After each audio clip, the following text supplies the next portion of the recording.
Boop. Hopefully that's working. Am I not? I'm not echoing. I'm not doing the thing. All right. I think everything's working. Oh, wait.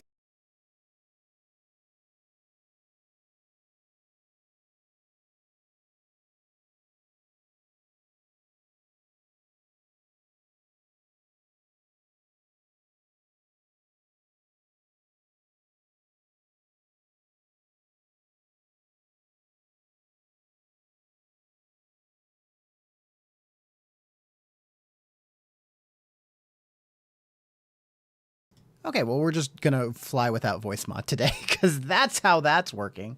It's great. Wait, did I shave? I'd get popcorn for this, but I'm already full from dinner.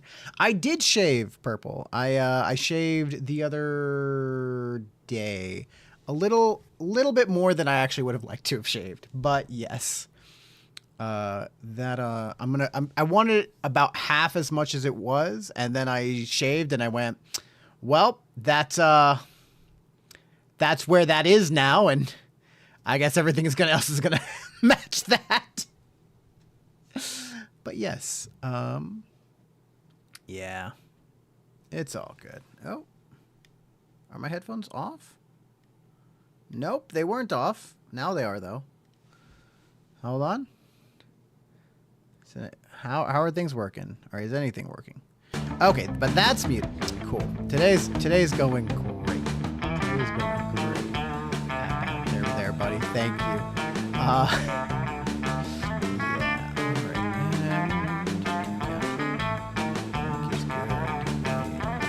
right. There we go. Set that to there. And there we go. We have things going. We're up and running. Officially. Oh boy. I hope everybody watching is having a great Valentine's Day. Always weird about the holiday. I'm always nervous on the day of because I have had bad luck. For example, don't like driving. Fun fact about me, I really don't like driving on my game, music or games.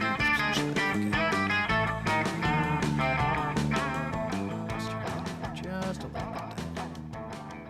There we go. That should be good. Got into an accident a few years ago on Valentine's Day, and now it's just the day that I'm scared of driving because I totaled my car one time. Where is the thing? I know I have it. Okay, I know that I have a bottle opener. Don't tell me bottle opener. Okay, I'll be right back because I'm gonna go grab it.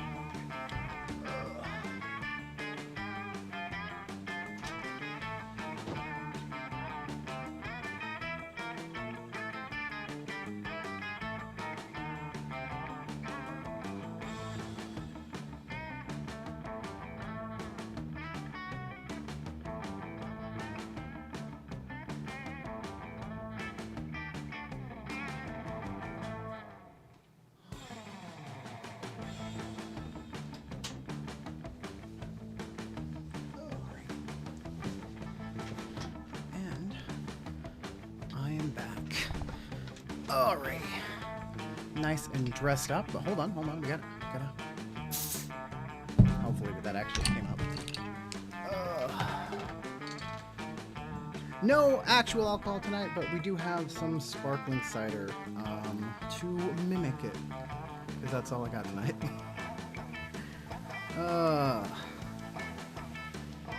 So cheers to you on Valentine's Day, and I hope that you're having a great day. Oh, yeah.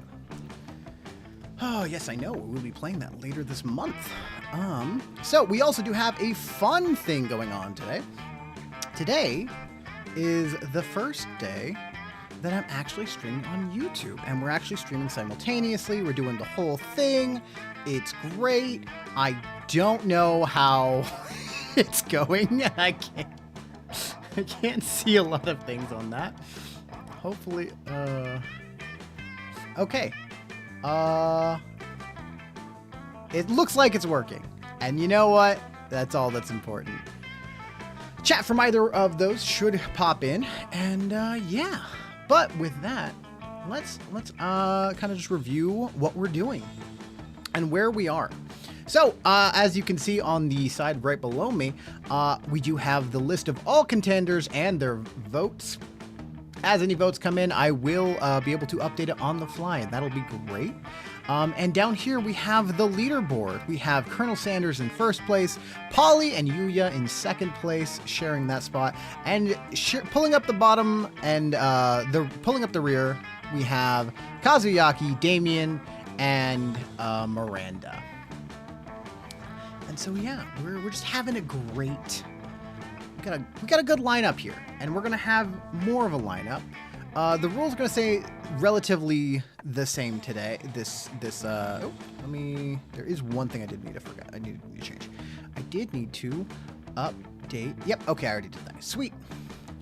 The confession votes have been fixed. They are now only a single point. So anyone can hop in at any point and just redeem that. Basically for, without even watching for too long. You just have to just say hi. But with that, we're starting a new week. The rules are going to stay the same this week. We aren't going to switch anything up. However, next week rules are going to start getting added, and things are going to change. This will become a little bit more, hopefully, a little bit more fun to play for you guys. But with that, let's hop into voice interjections. I am okay with the voice of interjections. We're going to hop into Monster Camp. I haven't actually ever played this one before. I've played Monster Prom several times, but this is all new. This is all new territory for me. Camp Spooky, the stage of some of our dearest summers. Back then, we were young and unafraid. With school far away, everything seemed possible as the sun embraced us on our way to camp. Summer has that distinct power, doesn't it? You live for the days while the nights inebriate you with possibilities. It's like life could take a turn at every corner. And for us, it did. All right. I figure we're going to go through at least another 4, so we'll figure this out. I know it's not actually Gorgog, but I want him to be Gorgog. We're gonna call him Brian. We're gonna go by everyone's name. I just want to chill. It's the Gorgog vibe, man. It's Gorgog. Oh, I get items? I don't, we're gonna random it. Random ball. I don't know what I'm doing. One might say that Monster Prom had hardened us for the highs and lows of life. But no, in love, we were always absolute beginners. And summer camp was no different. No one talked about it, but the idea of a summer love soon loomed over our heads. Close to the last day of camp, there was a meteor shower happening, just 5 weeks away. Everyone knew that if you were into someone, you were going to watch that damn thing together. And so, a silent yet powerful pressure invaded us. It was the Monster Prom all over again. Everything seemed uncertain. Everything but one thing. Whoever we were asking on a meteor shower date, it was probably going to be one of the 6 coolest people on the bus. Joy Johnson Johima?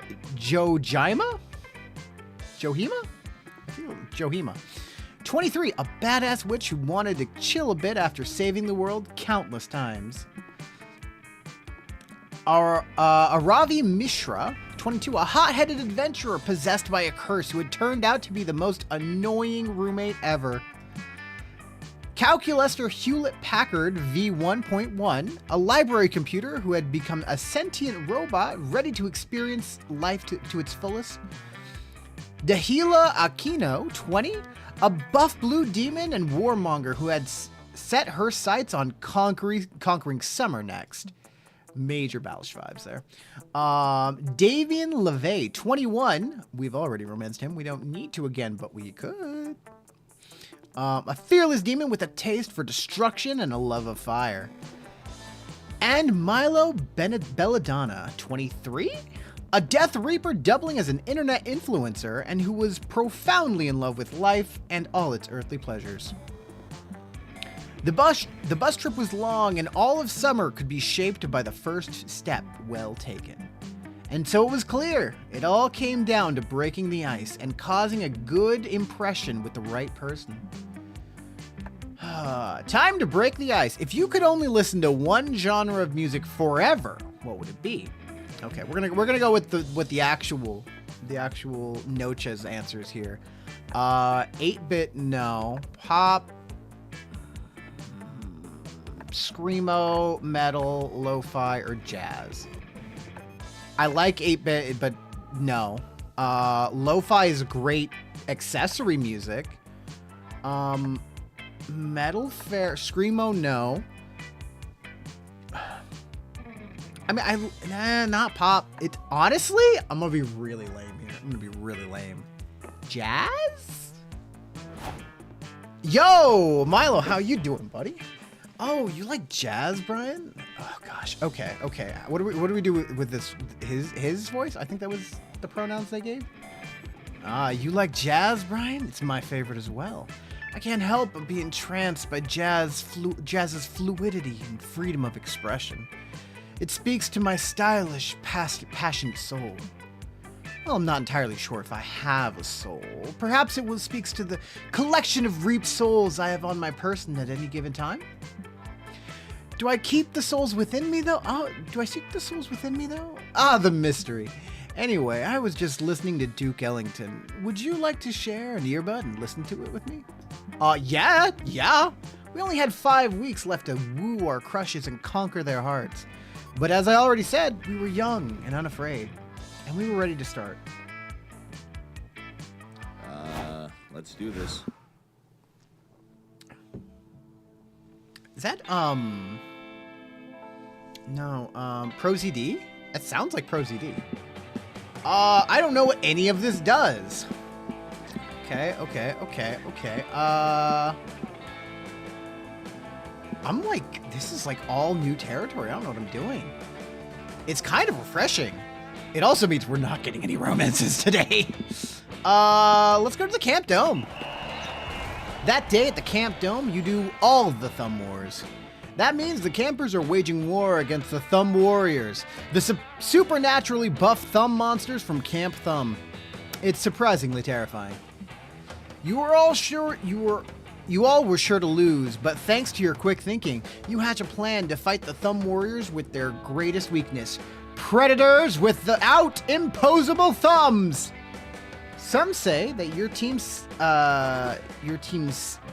sicking? Oh, some say that your team sicking a pack of rabid mountain lions on the competitors is cheating, but you prefer the term strategic. You gain +2 charm. Capture the flag. Truly the dodgeball of Camp Spooky. I love her. All right, team. The actual voice interjection threw me off. All right, Team Blue, who's ready to go hard and crush Team Red into the ground where they belong? Reporting for duty to defend my team friend Dahila. What? Doing it for the gram. Don't forget to like and subscribe.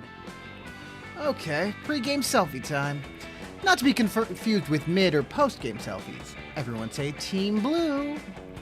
Team Blue! Wait, friends, Team Blue, looking back in the background of the selfie, behind us, trying to steal our flag, is that... They're adorable.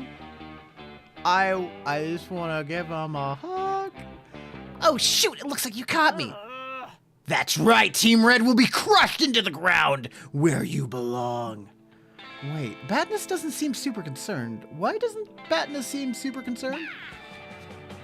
Oh, maybe because I was only the diversion, and a much deeper plan is already in motion. A plan you will never be able to stop. Saved by the Deus Ex Machina. You see, Team Red has had a mole hiding in your team this entire time. Little would you fools ever have guessed. Soon you will suffer the great and painful betrayal. Right, Brian? Wink. Brian, are you planning on betraying us? You try to jump in and defend yourself, but Badness is too fast. No, of course not. Hey, Brian, are you ready for the Ubble de Ross Cray? Or Ubble Uble de Os Cray? How do you say double cross in Pig Latin? Friends Team Blue, it appears Batnus is trying to get a secret message to possibly false friend Brian. Has Brian really been pretending to be our friend all these years just to set up this betrayal and let Team Red capture our flag? Okay. You haven't even been friends with Dahlia for years, much less anticipating a capture the flag debacle. Time to clear your name before it's too late.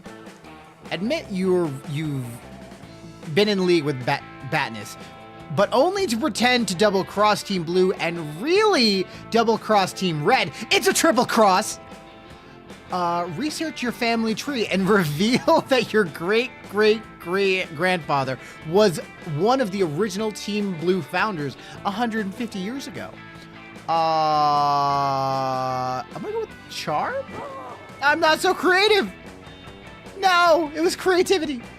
Batnus, is this true? Of course not. Brian is just trying to hide his betrayal.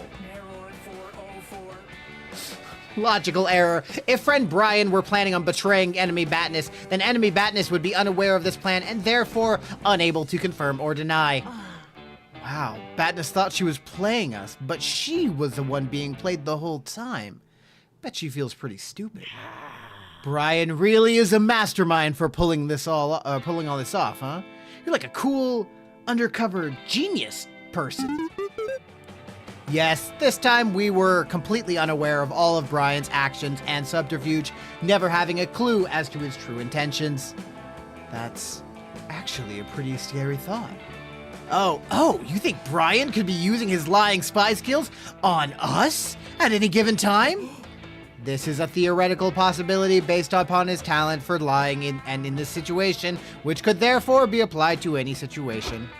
You explained that you really weren't triple-crossing them because Batnus was bluffing about the double-cross? So, wait, you're admitting that you were lying to us right now?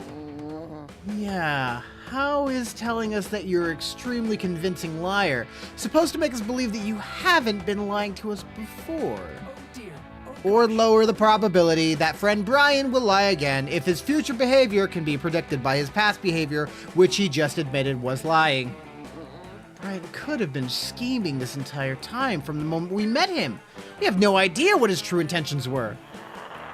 He could have been planning to use us for his capture of the flag scheme from the day we met, or even before that. That is a ludicrous accusation. Don't be so toxic. Or he could have been thinking about how to best manipulate us into becoming his summer honey at the end of camp this whole time. Okay, that one is actually pretty dead on, to be honest. Wait, where's Batnus? Where's the flag? Curse you, Brian! Fuck. Batnus' plan to divide the team worked after all. Here's a partial list of everything you lost.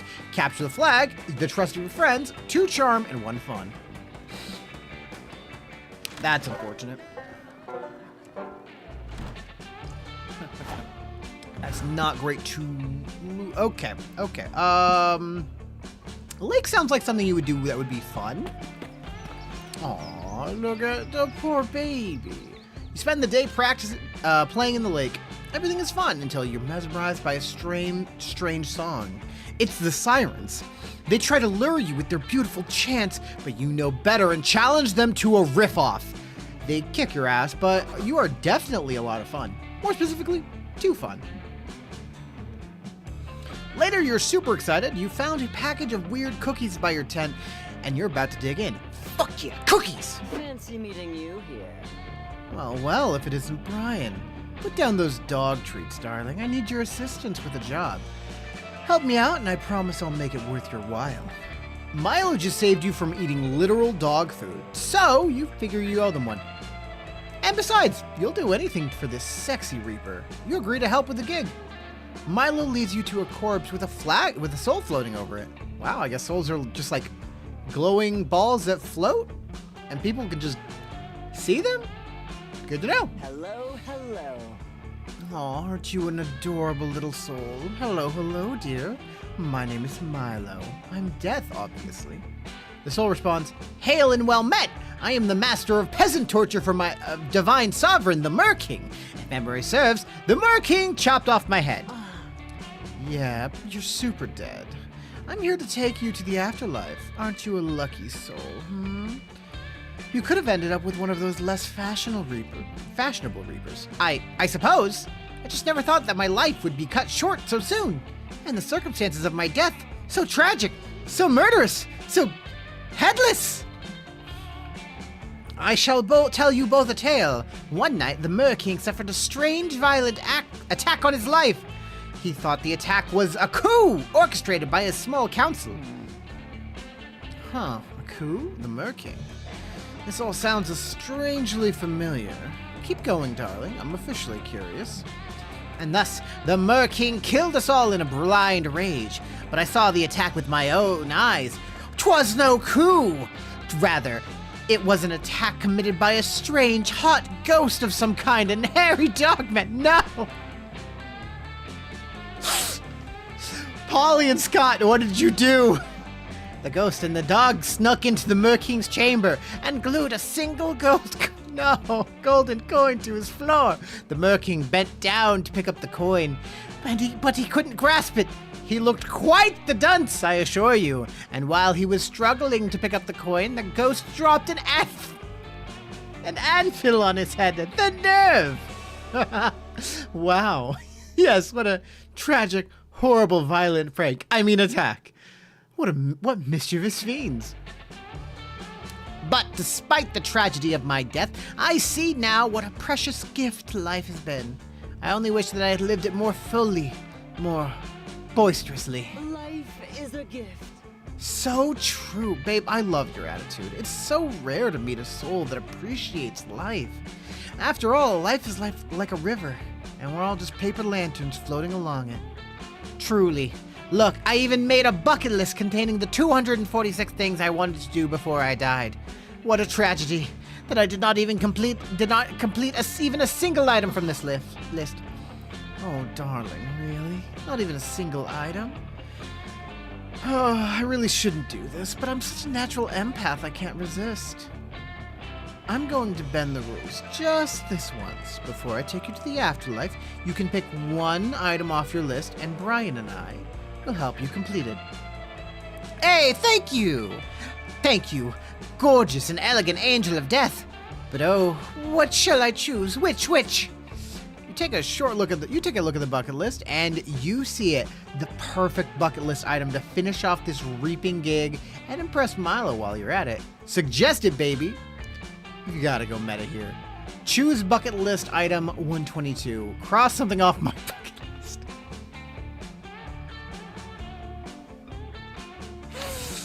Buddy.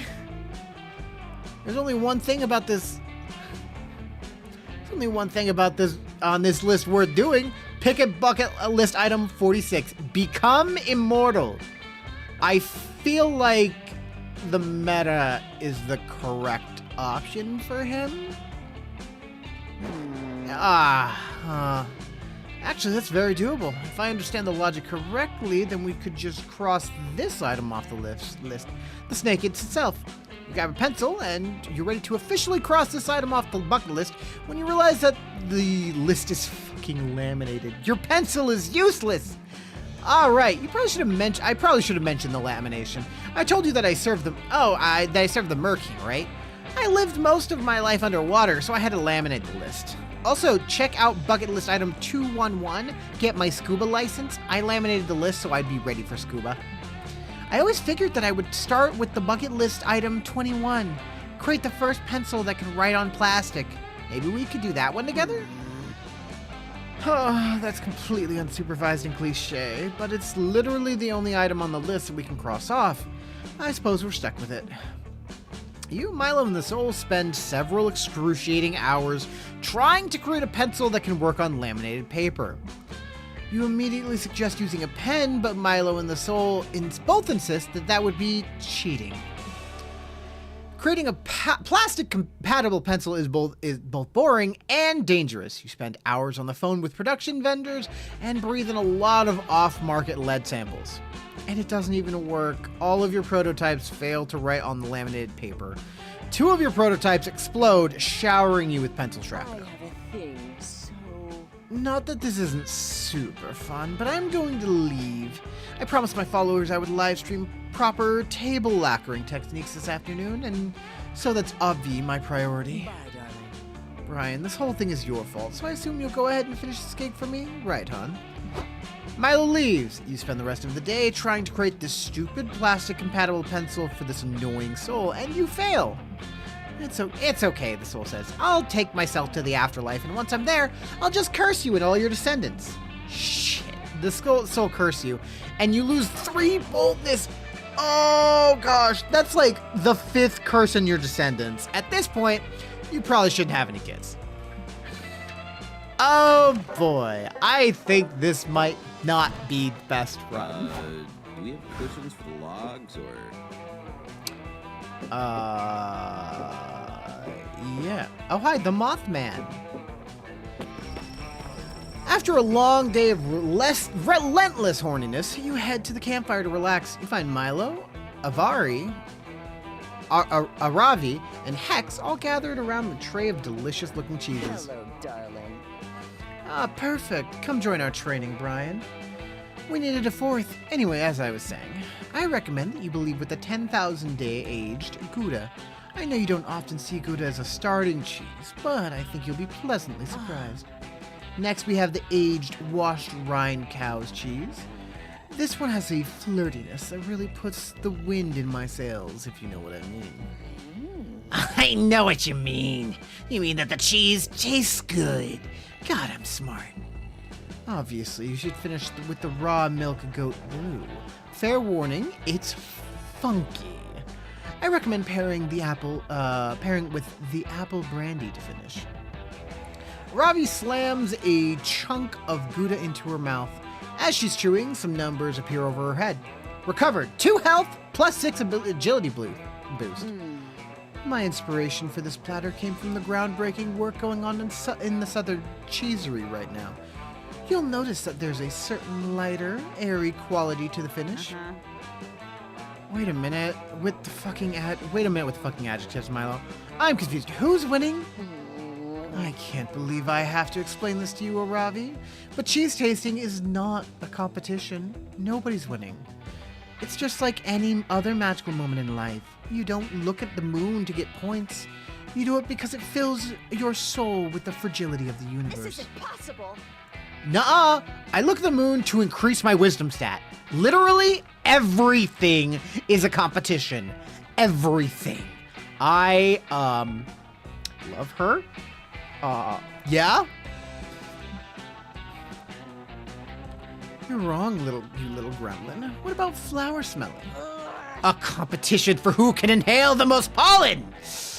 Wine tasting? A competition for who can be the most pretentious asshole. You reap what you sow.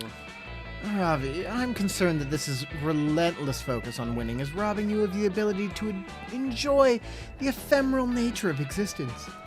Muted and reported. Nice try, you wily reaper, but I'm not letting my guard down. What is this, a clever tactic common to the professional cheese sports scheme? Please, you guys, I just want to eat the cheese! You do too, but not as badly as you want to impress one of your 2 embattled friends. Quick, choose a side. Ravi, cheese tasting isn't a competitive game, it's a cooperative one. It's all of us versus the cheese, and we win by having a great time together.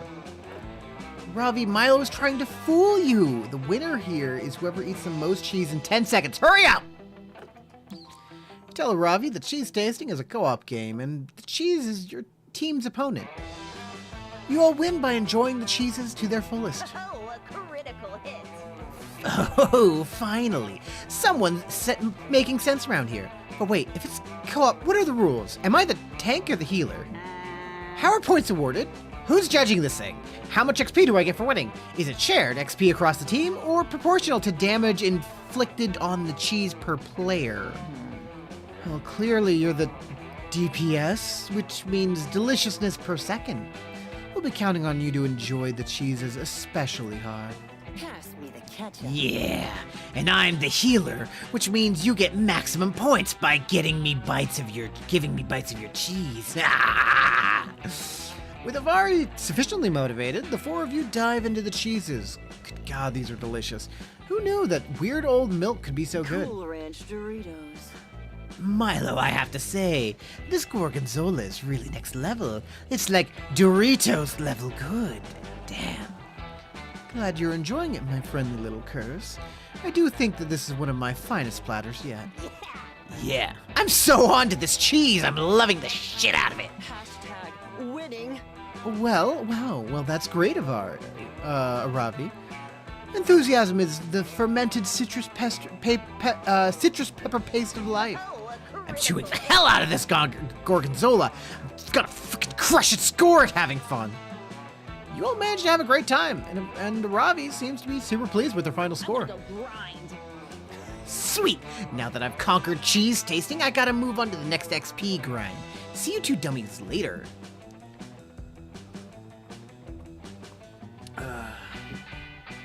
Aravi leaves, while Hex takes a satisfying post-cheese nap on her shoulders. Well, now that she's gone, shall we get started on the superior cheese platter? Milo pulls out a second platter that somehow looks even more delicious. Like, seriously insane. You should easily fuck these cheeses. You're killing it. I saved this platter for the winner of the cheese tasting, and I think that's you, Brian. You and Milo split the cheese platter just between the two of you. You even share a single hunk of camembert, which is basically an indirect kiss. Nice. Guys, we got something that was Okay. basically an indirect kiss. Ugh. Okay. It feels like I need creativity. So we want to do that. Manner. That looks creative-ish. I know I could hover and like look at it that way, but I think we're gonna. Is that not a thing? Okay, okay. Let's go to the manor. While you're exploring the haunted manor, you hear a voice calling your name. It comes from under the bed. Two blood-red eyes stare out at you from that inky darkness under the bed. A voice that sounds older than time whispers, "Do you want to gain some boldness, Brian?" You say yes because you actually do want that. Okay, here you go. Whatever that thing is giving you 2 boldness. What a nice under the bed thing. Afterwards, you end up vibing with Milo. You're sharing a hammock, cuddled up close to each other, and you're both checking your phones. Hell yeah, what could be more emotionally intimate than quietly scrolling right beside your #1 summer crush? Suddenly, Milo's phone starts blowing up. Granted, Milo's phone is always blowing up, but right now it's worse than usual. Hey, darling. No need to look so jealous, dear. Just a work text. I keep telling the head office not to contact me when I'm taking a staycation, but I suppose that this reaping is urgent. La la la, another day, another D. Oh my god. This is a little awkward, isn't it? Well, not awkward for you because you don't know yet, and I shouldn't tell you. But I can't resist a little gossip. Listen, Brian, I don't usually disclose proprietary information, but I just got a gig for the next week to collect your soul. Huh? Milo's gonna reap your soul? That sounds super terrifying and also a little bit hot. You ask Milo if this means you're gonna die next week. Short answer, yep, you're totally gonna die. Long answer, life and death and fate are weird and messy, and it's hard to say 100% because of the quantum nonsense, but if I'm getting the gig, yeah, you're gonna die. Congrats. Holy shit, this is the most awkward news you've ever received while lounging in a hammock. You start to freak out. No, Brian, don't freak out. I'm an expert, and I promise you, it's not as scary as it seems. Death reminds us of the profound, infinite beauty of life. And realistically, it's not like you're immortal or anything. Sorry to burst your bubble, but death was going to find you eventually, boo. TBQH, I'm actually doing you a huge favor by letting you know ahead of time. It's my gift to you, the opportunity to go out with a bang. This is the first day of the rest of your life. Let's make this last week of your life the best week of your life. And spend every moment together, and we'll end it with a huge party, celebration of Brian. A whole week with Milo? That sounds like heaven, and it's exciting enough to distract you from your imminent death. You're in. Aesthetics on point. Lovely. God, you're going to get so many posthumous followers. I'm almost jealous. Oh, and we should start considering the party aesthetic right away. We need some big, memorable main event at the party. Something that'll honor your true essence, Brian, and obvious, so it should be obvious, should be Snapchat friendly. Any ideas? Your time to shine. Quick, what's the perfect way to 1. Entertain your party guests, 2. Commemorate your entire existence, and 3. Impress Milo. You will narrate the epic tale of your life through the profound carnal medium of interpretive dance. I'm not creative enough for that. You'll have your friends give toasts in your honor. It'll be emotionally moving, and everyone will get shit-faced. 2 birds, 1 stone. Creativity is my worst stat, and that definitely feels like it's a creativity thing. That sounds like it might be fun. So charming. Aw, that's perfect. It'll be like celebrating your life by intertwining with the lives of people you loved. I had no idea you were so profound, Brian. But if I know anything about a drunken party toast, we're going to need pre-approval on these speeches. We've got no chance but to conduct a rehearsal immediately. You spend the afternoon getting all your friends together and breaking the big news. You're dying next week. Shockingly, they all seem pretty okay with it. You humbly request that they deliver a toast for you at the party. And just to be safe, you write the speeches yourself. Hello, darling. All right, lovely people. Welcome to the rehearsal for Brian's elegant end-of-life blowout bash. Let's proceed with the heartfelt eulogies. Hey, Polly. OMG, I can't believe that Brian is dying. I'm like so totally sad about it. Ah! But honestly, being dead totally isn't even a thing. Ghosts have more fun. My favorite memory of Brian is when he saved a school bus of orphans from falling into a pit of lava using only his mega thick ass cheeks. Damn! Anyway, let's pour one out for Brian and pour another one out for Brian's butt. Those cheeks will be missed. This cannot be for real. Okay, am I the only person who is kind of weirded out that Brian is apparently dying next week? No? Just me? Cool. Anyway, Brian was apparently the most emotionally intelligent, thoughtful, and woke friend I've ever had. Here's to you. Nice try. Psst, Brian, you don't think people will actually fall for this, do you? Gather one and all. I shall now read aloud the speech commemorating Brian. It is a speech that I definitely wrote myself. Beside me, Brian was the greatest warrior of all time. His legacy will be written in the stars next to Hercules and Orion. I drink in his honor. Every moment is beautiful. What incredible toasts, everyone. I think it's quite clear that Brian touched so many lives, including mine. Here's one last rehearsal toast from yours truly. Brian is a silly goose. We're all aware of that.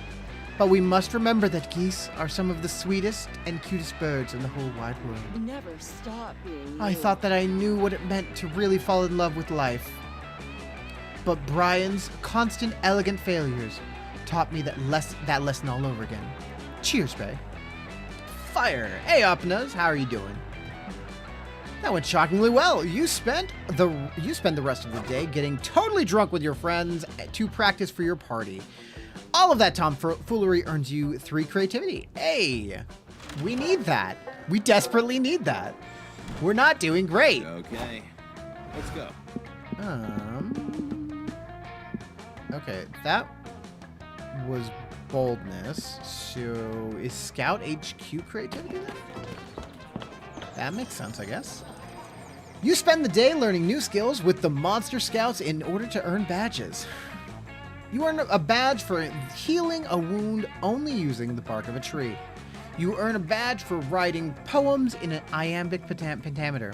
You earn a badge for building a blackberry using only real blackberries. Nice. Completing all of these unexpected and probably useless lessons earned you 2 creativity. We take it. We take it. You find Coach and Milo holding a large tarp. You assume somebody's died and head over to loot the body, but it's something else altogether. You've made the Monster Scouts proud. You're doing terrific, Milo. Now we just stretch this tarp between these 4 anchor points, and we've made a waterproof canopy. Why? What do you mean, why? This is a class on how to create a shelter to help you survive in the woods. Oh, I thought we were learning how to create an emergency photo backdrop in case you suddenly needed new headshots in the middle of the woods. That's not a very scout thing to do. No, Milo, I teach survival skills here at Scouts HQ. Yes, exactly. Taking emergency headshots is not a survival skill. Oh, and creating a rainproof canopy is somehow. Well, yes! Protecting yourself and your companions from the rain can help ward off the trench foot, tuberculosis, and collapsing morale. Don't be so toxic. But trench foot, tuberculosis, and collapsing morale are some of my oldest friends. We went to elementary school together. Besides, I wouldn't be caught dead huddled under a canopy like this. Partially because I can't die, but mainly because it's not really my aesthetic. You need to develop some taste. If I'm ever stranded in the woods, I'll just pop into a luxury villa and write out my harrowing wilderness experience in tastefully understated opulence. There aren't any luxury villas in the woods, Milo. The closest thing they have to luxury villas are trees. And those are much more like trees than luxury villas. No luxury villas? But I'm an influencer. And I'm sure once I tell those trees how many followers I'll have, they'll... I'm gonna stop you right there, Milo. I know this is gonna be hard to believe, but trees don't care about how many followers you have. Well, that's bleak. Okay, I'm back on board with this shelter plan. But only if I can make it grammable. Gramble. Oh, I know. We'll pack the shelter full of knit blankets and Werther's originals. Any grandma would be happy to live there. I don't have the time to educate you on an entire generation's worth of values and terminology, Coach. My only hope is Brian. But I know how you are too, Brian. I want a sensible solution. No summoning glamour gods or forging magic hot tubs or anything. You sheepishly put away your glamour god summoning pole. This is going to be harder than you thought. Luckily, you've got another idea. The real glamour of a shelter isn't about what's there, it's about who's there. Let's build a Nicolas Cage out of leaves and sticks. I get it. No magic hot tub. So how about a magic jacuzzi? I think this is creativity and fun, which may be charm, but creativity is better. I'm so creative now, guys. I said no wacky solutions, Brian. This seems to be a wacky solution. No, you explain. Wacky would be building a life-size Nicolas Cage out of a pile of flapjacks and Michael Cera's butt. Good job.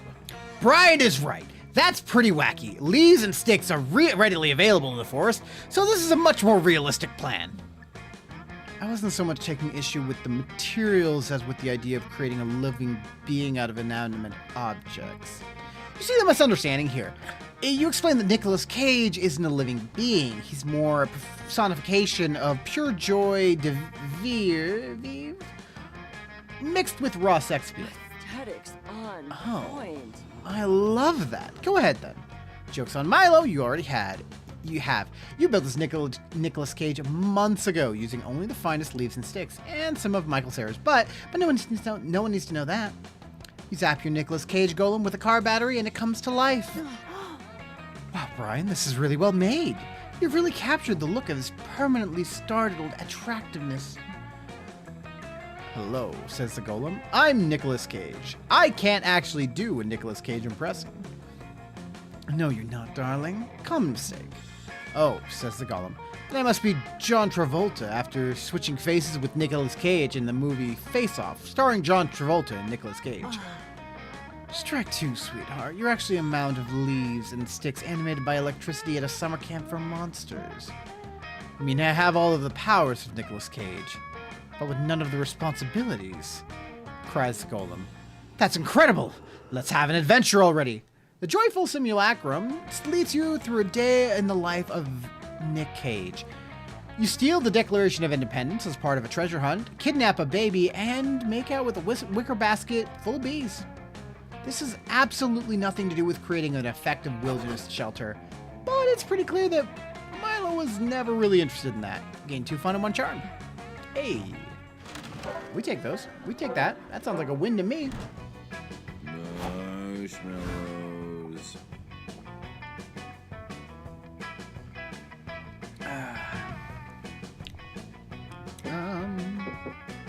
Hello.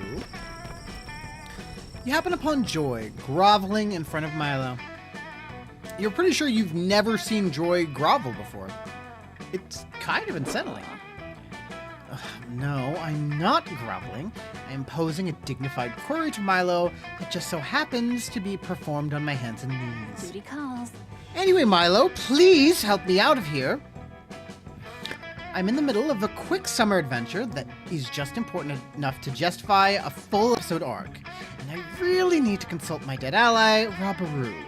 She's the only one who knows how to solve Univertica's 88 puzzle.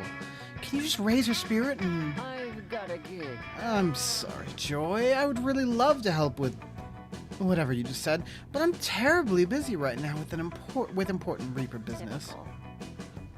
Really? Because it looks to me like you're browsing Etsy for a new cloak. Which is important business. My uniform must be somber yet trendy. I can't afford to go out of fashion. I'd lose all my credibility. Let's save the world. But the fate of monster kind depends on taking down Univertica. I really need your help, Milo. Don't you want to save the world? Is taking down this Univertica really equivalent to saving the world, though? I mean, everyone can make a difference, no matter how small their actions. Oh, what the frick? I did in my hand. But just look at everything Univertica's already destroyed. At least 2 urban outfitters have been demolished by her nefarious plans, and she has her sights set on flattening the Smoothie King on 3rd Street. Milo signing off. Well, I've always been more of a Jamba Juice person myself, so I think I'll pass. Damn! Joy's fighting Univertica again. This season of the Coven must be slow. Clearly one of your friends is in the right here, and you just so happens to be the one you're trying to bone. You settled the disagreement. Milo, you could turn this whole thing into, turn this into a whole thing. Raise Raburu's spirit and do a live Q&A. Joy, Milo can consult the dead for you if you support them on Patreon. Friendship is never an excuse to work for free. Okay, hear me out. That's actually kind of fair. Ooh, Brian makes a good point. I didn't know you were condone playing the. You didn't know you condone playing the friend card to get free labor, Joy. What? No, I don't. I may be the leader, but me, Faith, and Hope have each equally split up the rewards we receive for world-saving Coven work. See, I hear you, but actions speak louder than words. Unless you don't value my help as much as you value the other witches. No, not at all. Your work is totally just as valid, as important as theirs. It's just that I figured the whole repayment of saving the world would be. But saving the world doesn't put avocado toast on the table. We NDC seancers and necromancers need to pay our rent too, you know. My goddess. Fine, you got me. I'll become a patron. How's $5 a month sound? Well, of course, I'll be grateful for whatever you pay, darling. but $5 will only get you the bronze tier. Bronze tier slay. patrons get early access to my selfies and a merch discount, but my platinum patrons get a chance at a full spirit raising once a month and a limited edition Milo sweatband. Fine, here's the pledge money. Can you raise Rabaru now? Oh, didn't you read the terms and conditions? I can only do so many seances. My time is precious, so I limit it to 3 spirit consultations for 3 patrons chosen at random.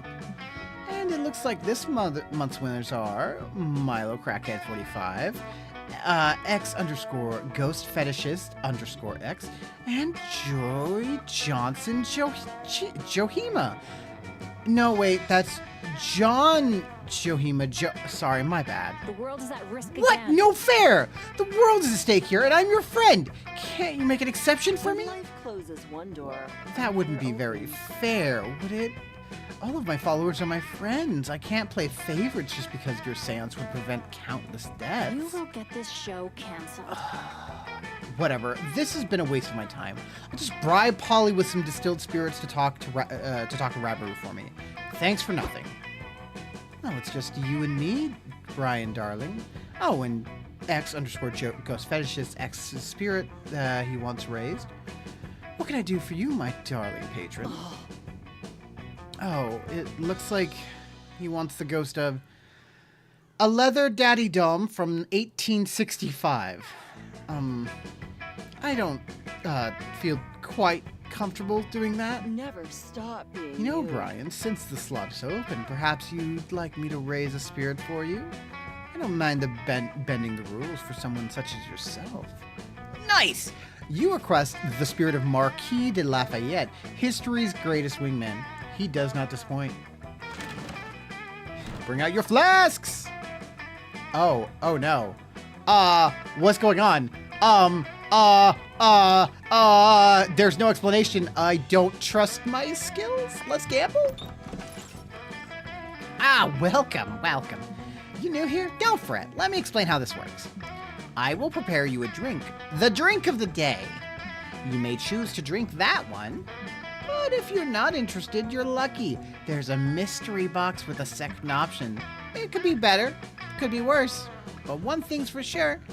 It will be mysterious. And these drinks, look, choose whatever you want, but I'm not responsible for whatever you put in your mouth. I am a wizard in training. For you to test my concoctions is somewhere between kind and reckless. So, get ready and good luck. No idea if I got the recipe right. You want to try it? Otherwise, you always have the mystery box.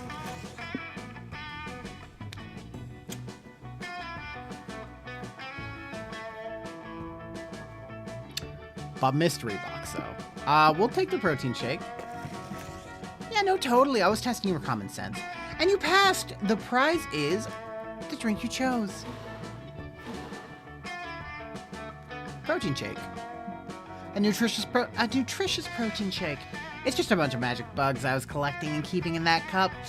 It wasn't supposed to be for someone to drink them. But here we are. They will probably swarm inside you and change all of your stats randomly. That's why it's called the shake. Because they shake up your stats. Not because it's an actual shake, you genius. I thought it was pretty obvious. That's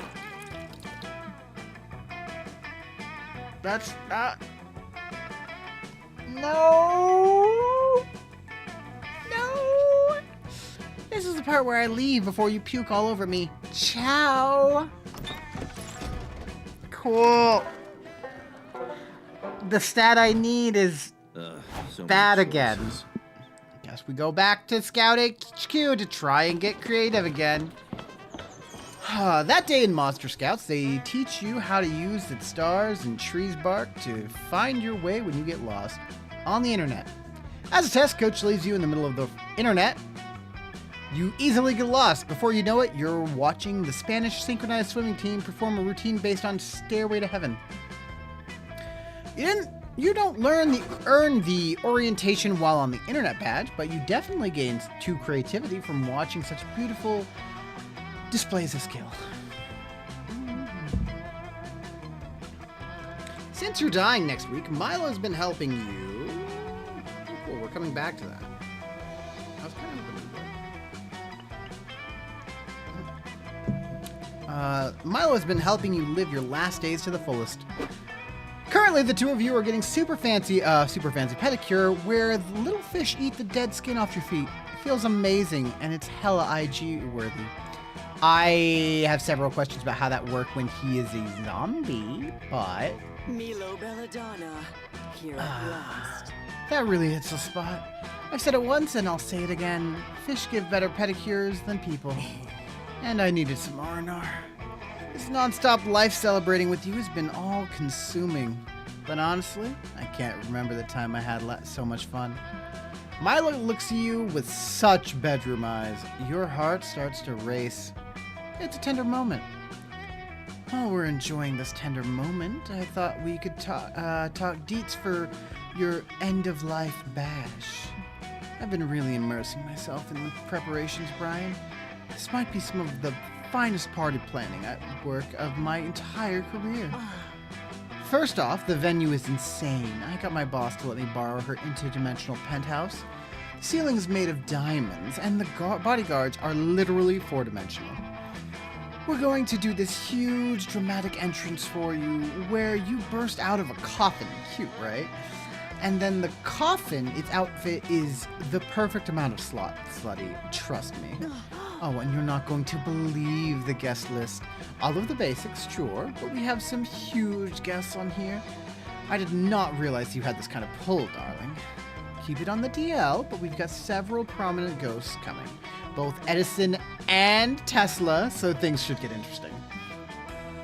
But still, I feel like something's missing. I feel like we still need a big, mind-blowing VIP surprise guest. Magnificent. Someone who can show up halfway through the party, uninvited, and have a poetic final embrace with you. A real moment, you know? Does anyone come to mind? Maybe a long-lost twin from whom you were separated at birth and have never actually met? Milo's right. You definitely need some kick-ass special guests for your party. You don't have any long-lost twins that you know about. Yeah, but you do have the perfect VIP to invite. The obstetrician who was there for your birth. He ushered you into this world, and now he'll usher you out. I'm actually on board for that one. This party's about you, so summon alternate versions of yourself from other timelines. It'll be poetic and awesome, like when Beyonce looks in a mirror. Okay. Okay. What sounds like what? The obstetrician. That sounds creative. Nice suit. Thank you. Hey, Hero Brian. It's been a bit. How are you doing, buddy?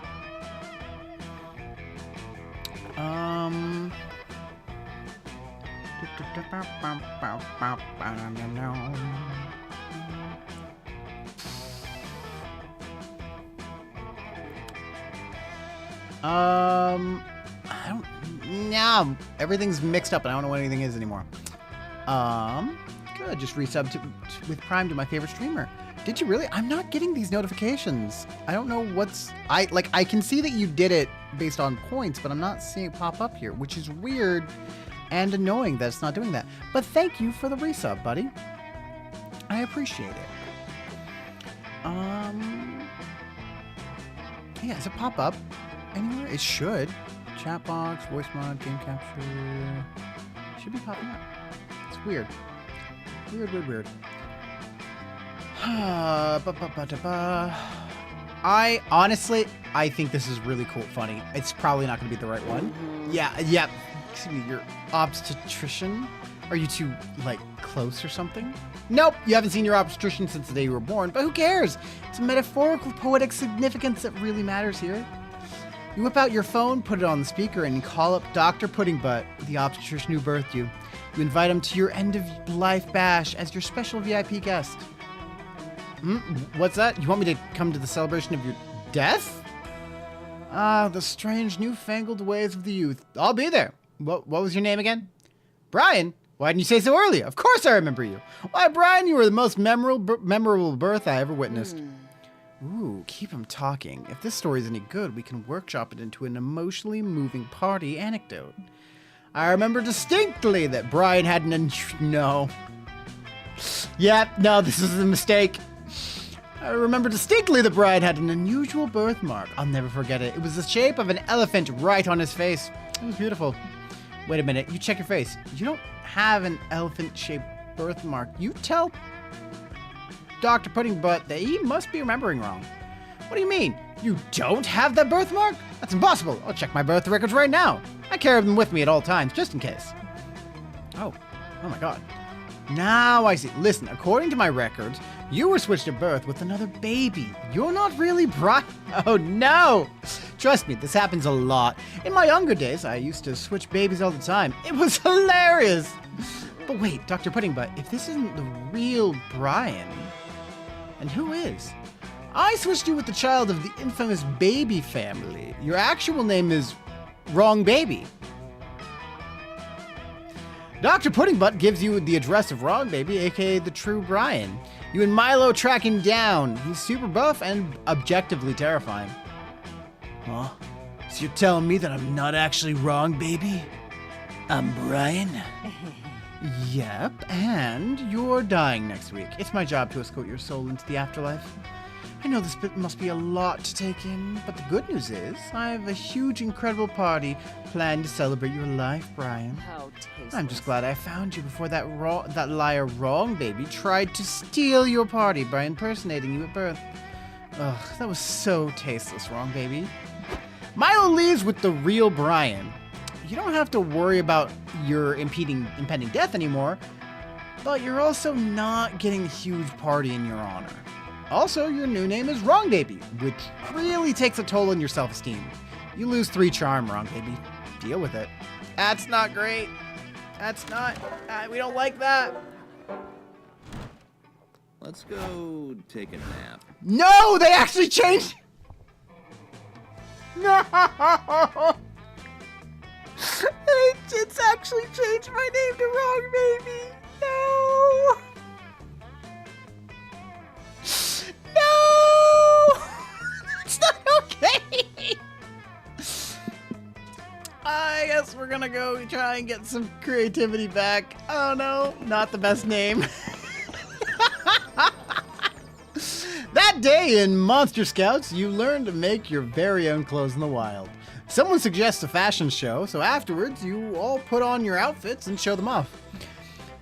If you'd known that you would be that would be the result, you probably would have made something other than a leaf and stick thong and vine woven nipple tassels. Needless to say, no one will be forgetting your performance anytime soon. You gained 2 creativity. We'll take that.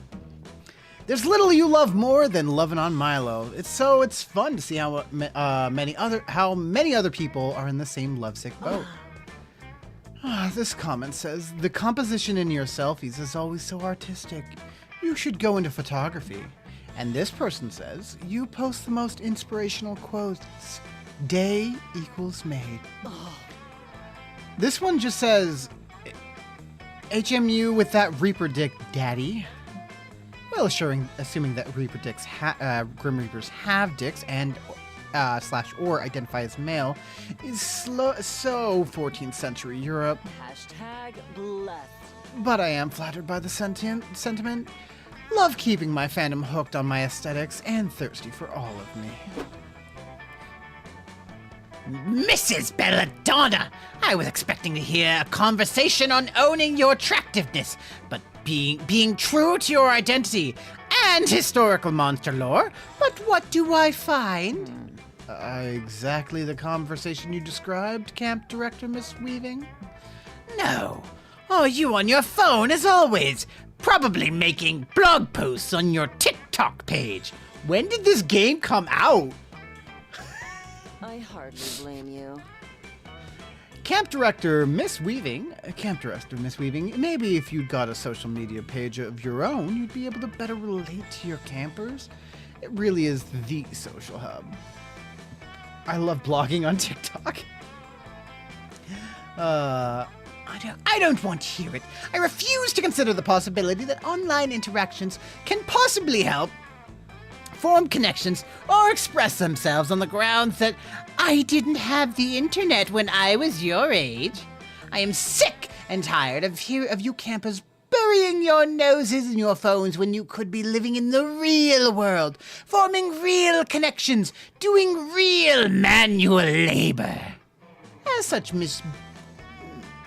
Mix Belladonna, I am confiscating your Instagram account until further notice. You just admitted that you're not familiar with the internet, so let me tell you, that's not how it works. You can't just confiscate someone else's. My phone. What? My Instagram account is gone. It's disappeared. How is that possible? I told you, Mix Belladonna. I confiscated it, and there's nothing you can do to get it back. That can't be true, and it won't be true if you have anything to do about it. If there's one way to impress Milo, it's gotta be to get their Insta back. Your plan? Okay. I'm smart. Subject your minds to mysterious trials of the House of Captcha to prove you're worthy of retrieving Milo's account. According to the Instagram terms of service, any account ownership related dispute can be settled with the grand race at Murder Mountain.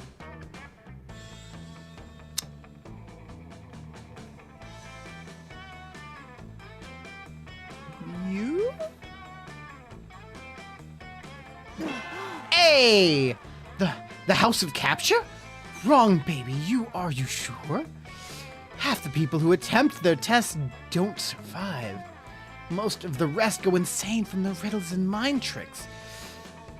It's more than a person's brain can handle. Magnificent. But if you truly believe that this is the way to restore my account, I trust you, Wrong Baby. Let us take this journey together. You and Milo journey through the deep, dark, haunted forests of the internet. Through cave systems of toxic stalagmites and masculinity, weaving through likes and subscribers and narrowly avoiding being canceled by giant bats. Finally, you reach a large castle balancing precariously on a pile of rocks. You go inside and are greeted by hooded monks who silently guide you to the first room of tests. The moment you enter the first room, you are surrounded by images, swirling, moving. A deep, booming voice asks. Oh, okay, that's what. I found something in my coat. A deep, booming voice asks you, which of these images contains traffic lights? Together, you and Milo carefully and nervously touch each image containing a traffic light. You are silently guided to the next room. This room has a floor of sand which has been scrawled, on which has been scrawled some nearly imperceptible phrase. A large stick lies next to it. I don't know what to do.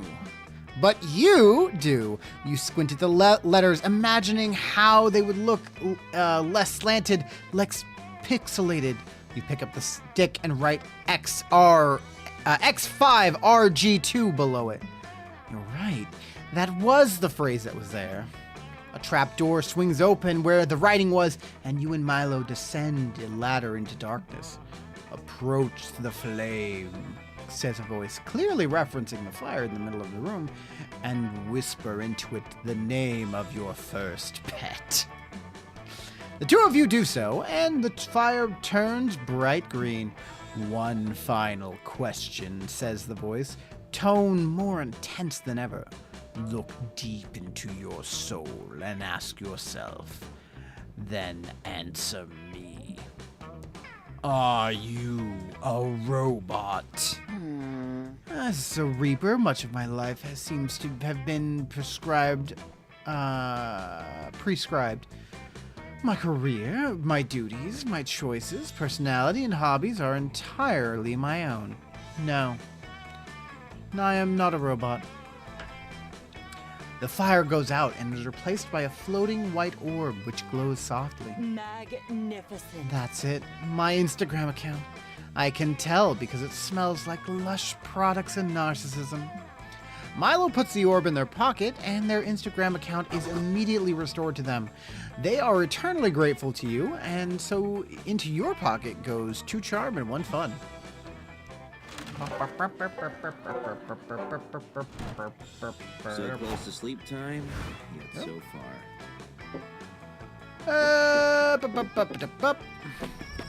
Milo and Joy are sitting close to the campfire. Joy is looking supremely annoyed while Milo shoves her phone into her face. This should be good. Fancy meeting you here. Oh, hello, Wrong Baby. I've just been showing Joy this delightful little quiz called Which Coven Member Are You? Do you want to give it a try? Enough of this. Do not humor them, Wrong Baby. This quiz does no justice to the actual trials and tribulation my girls and I go through as Coven members. Oh, don't be so cranky. These questions are fun. Listen to this one. If you were a flavor of ice cream, which would you be?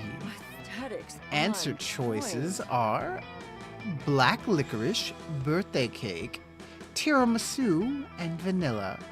Well, I'm definitely a black licorice. So dark and mysterious, but so sweet. What does ice cream have to do with saving the world? This is bullshit. Who knows? Maybe you could have a frozen dessert emergency. We all scream for ice cream. Okay, last question. What's your idea of a perfect first date? I think I'll choose a long romantic walk on the beach. It's a classic for a reason. The results are in. Are you ready? I don't care. Hashtag Ooh, I slay. got Joy Johnson Johima. Yeah, that makes it so much sense. I'm such a joy. What? No way! I'm Joy Johnson Johima. There can be only one! The proof is in the pudding, darling. The pudding being magicquiz.com. Do you want to try? You know what? Fine! I'll take your quiz to prove that it's dumb and predictable and... This cannot Wait. be for real. I got faith? OMG, that makes so much sense. You're a total faith. No, I'm not. I'm literally, actually Joy. Well, maybe physically, but you're in your soul. You're a complete faith. You wear lots of black, you like animals and saving the world. It makes perfect sense. Just because Faith and I have some overlapping personality traits doesn't mean that we're the same. Youch, you should probably step in and resolve this argument before Joy explodes everyone's eardrums. Is she a Faith or not? Convince Milo that this quiz is part of an evil plot to undermine the Coven through identity crisis. Because of this, it is officially problematic. Teach Joy the importance of self-acceptance and help her to embrace her inner faith. What? But that's not the point. I don't have a self-esteem issue. I'm just not Faith. Never stop. Oh, being Joy, you. you don't need to hide your true self from us. Wrong Baby is right. We'll love you no matter what Coven member you are. That is not up for debate. I'm not Faith. That's literally all there is to it. Joy, sweetheart, don't fight it. This quiz is helping all of us reach into the depths of our soul and understand who we truly are. Personally, I near exclusively use social media quizzes to learn important things about myself so that I can attest to its helpfulness. You're in a safe place. Are you sure that's healthy? Of course. For instance, the Myers-Briggs test helped me understand that I'm a debater. And the What the Hell is a Debater quiz helped me understand what a debater is. And let's not forget that the Let's Reveal Your Kardashian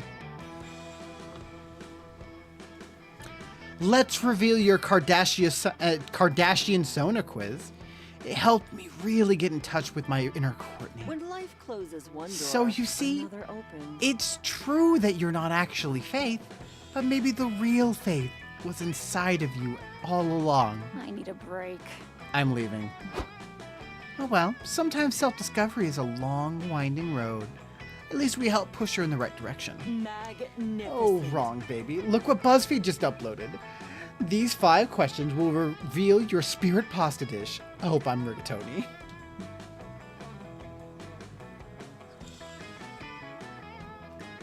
Oh my gosh. Wait, which sauce pairs best with rigatoni again? You'd better Google it real quick so you can flub the questions and end up as Milo's soulmate. Just shows that true love is possible, all through the power of impartial personality quizzes. Sure, that's how that works.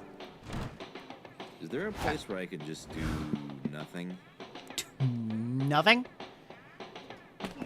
That day you happen to take the same Monster Scouts class as Mamimi, the Oni girl. You didn't get good sleep last night, so you ask her if she has any of that weird energy drink she let you have once during high school. She doesn't, but she does have some very strange smelling coffee that could help. Where does this girl even find these weird ass drinks? The coffee is delicious, but it comes with side effects. You get an acquired fear of caterpillars, and you grow to creativity in your hair. Worth. You duck into another of Coach's safety lectures so you can sit behind your friends and smell their hair. Hello, my beloved scouts. Buddy, what? Pop quiz, everybody. Suppose you're trapped in the woods during a forest fire. How do you survive? Level up, loser. Easy. I switched to one of the 11 fire-resistant armor sets I carry with me at all times. This is the first Why day of the survive rest when of you your can life. thrive? I'd invite some friends and organize a fire tasting. I'd run out of the woods, like away from the fire. You're not getting Nice that. try, Joy, but fire's vision is based on movement. You'll lead it right to you. Enough of this. What? Fire can't see. As long as you stand perfectly still. Boring. I don't mean to complain, Coach, but none of these survival scenarios seem particularly relevant to me. An ancient curse that can't die. Got any better ones? Don't worry, Hex. I've got one that's sure to be relevant to all of you. Okay, let's say, hypothetically, that it's the year 3000, and Chuck E. Cheese Entertainment has supplicated all the world's governments. Oh yeah. I'm listening. Chuck Entertainment Cheese. Charles Entertainment Cheese himself has not been seen in person for years. He communicates with the populace through ever-present screens and watches them with camera eyes of a million animatronic servants. If only Chuck E. Cheese wasn't getting rid of all of their animatronics. Pizza has become the world's dominant religion, and children are forced to work in the fun mines, harvesting tickets from rigged arcade machines to trade for food and shelter. You are being tracked by Munch's make-believe band, an arm of the Chuck Cheesy and Secret Police, because today is your birthday, and they want to sing to you. What do you do? Not happening. This is somehow even dumber than the fire thing. I'm leaving. That's not a very scout thing to do. Really, Joy? You're going to leave all those hypothetical people to die? Come on, Joy. Say yes to hypothetical life. It will amuse me. Joy's conflicted, Milo's in it for the lulz, and Aravi's in it for the XP. But none of them have any idea how to solve this, so it's up to you to suggest a solution. Unity is strength. Pull everyone's ticket together to buy the revolutionary draft plush. If the world is one big fast food restaurant, there's only one solution. Release the Karen. I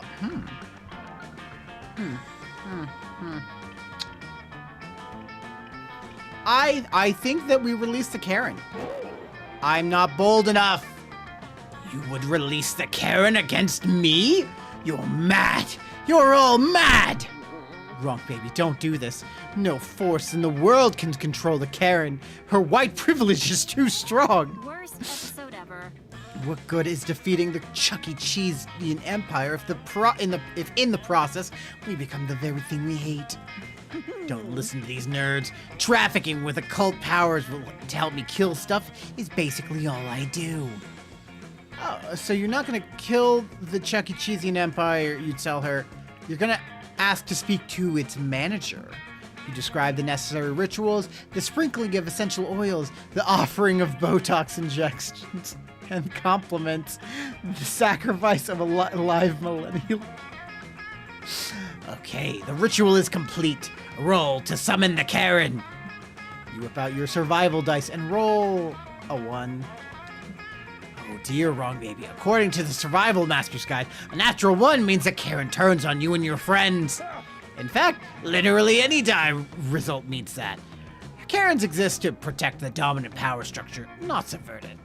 Karen writes an op-ed about how spoiled millennials refuse to work in the fun mines in exchange for healthcare. She also informs you to the cheese police, and you're all captured. They toss you into the pit of balls, a bottomless chasm filled with colorful plastic orbs without end. Once you're in, it's impossible to get out. You sink forever in whimsical torment. The end. How tasteless. No, this is not how I'd like to interact with balls. I'm not carrying you. This is what we get for choosing a plan that that didn't have any killing. Thanks a lot, wrong baby. Calm down, everybody. It was a fake scenario. We're all fine. Monster Scout should know better. I thought you'd say that, but this survival scenario has Real-world consequences. You must all eat cold, greasy pizza until you regret your choices. Coach buries you in pizza. No one is happy except for Hex, and even Hex gets sick of the pizza eventually. You lose 2 fun and 1 charm. No. Okay. Let's go.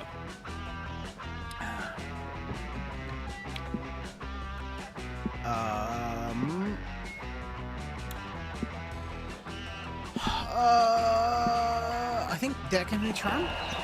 Today at Camp Dome, this game is 7 minutes in Heaven Extreme. You volunteer yourself as tribute for your camp. You put on some lip balm, get ready for some hot kissing.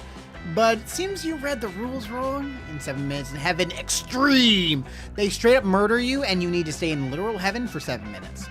They stab you repeatedly. You're sure you're going to hell, but no. Heaven is beautiful. And it's all you've ever wanted. You want to stay, but they bring you back to life. You are cheered by your classmates, but you will never forget. You will never be able to be the same after being taken from heaven. You do look more heavenly, though. And that translates into 2 charm. A wild Milo appears. Your heart starts beating fast. Is this another one of your dreams about Milo baking you a loaf bread in the French countryside? Fancy meeting you. Wrong, baby. I've been around looking for you, and now here you are in my clutches. I've got a gig. And now that I've found you, want to do me a favor? I've got a soul-reaping gig tonight, and I could use a helper. You're 80% sure this isn't a dream. You agree to help Milo. They lead you to a fresh corpse with the soul waiting right above it. The soul looks like a dope blue orb. Hello, hello. Hi, I'm Death, but my friends call me Milo. Let me be the first to say congrats on shuffling off that pesky mortal coil. I've been expecting you.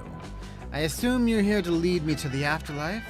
I died for a few minutes when I was a child, so I'm somewhat familiar with the intake process. Exactly. Oh, I love souls who have died before. They're refreshingly chill.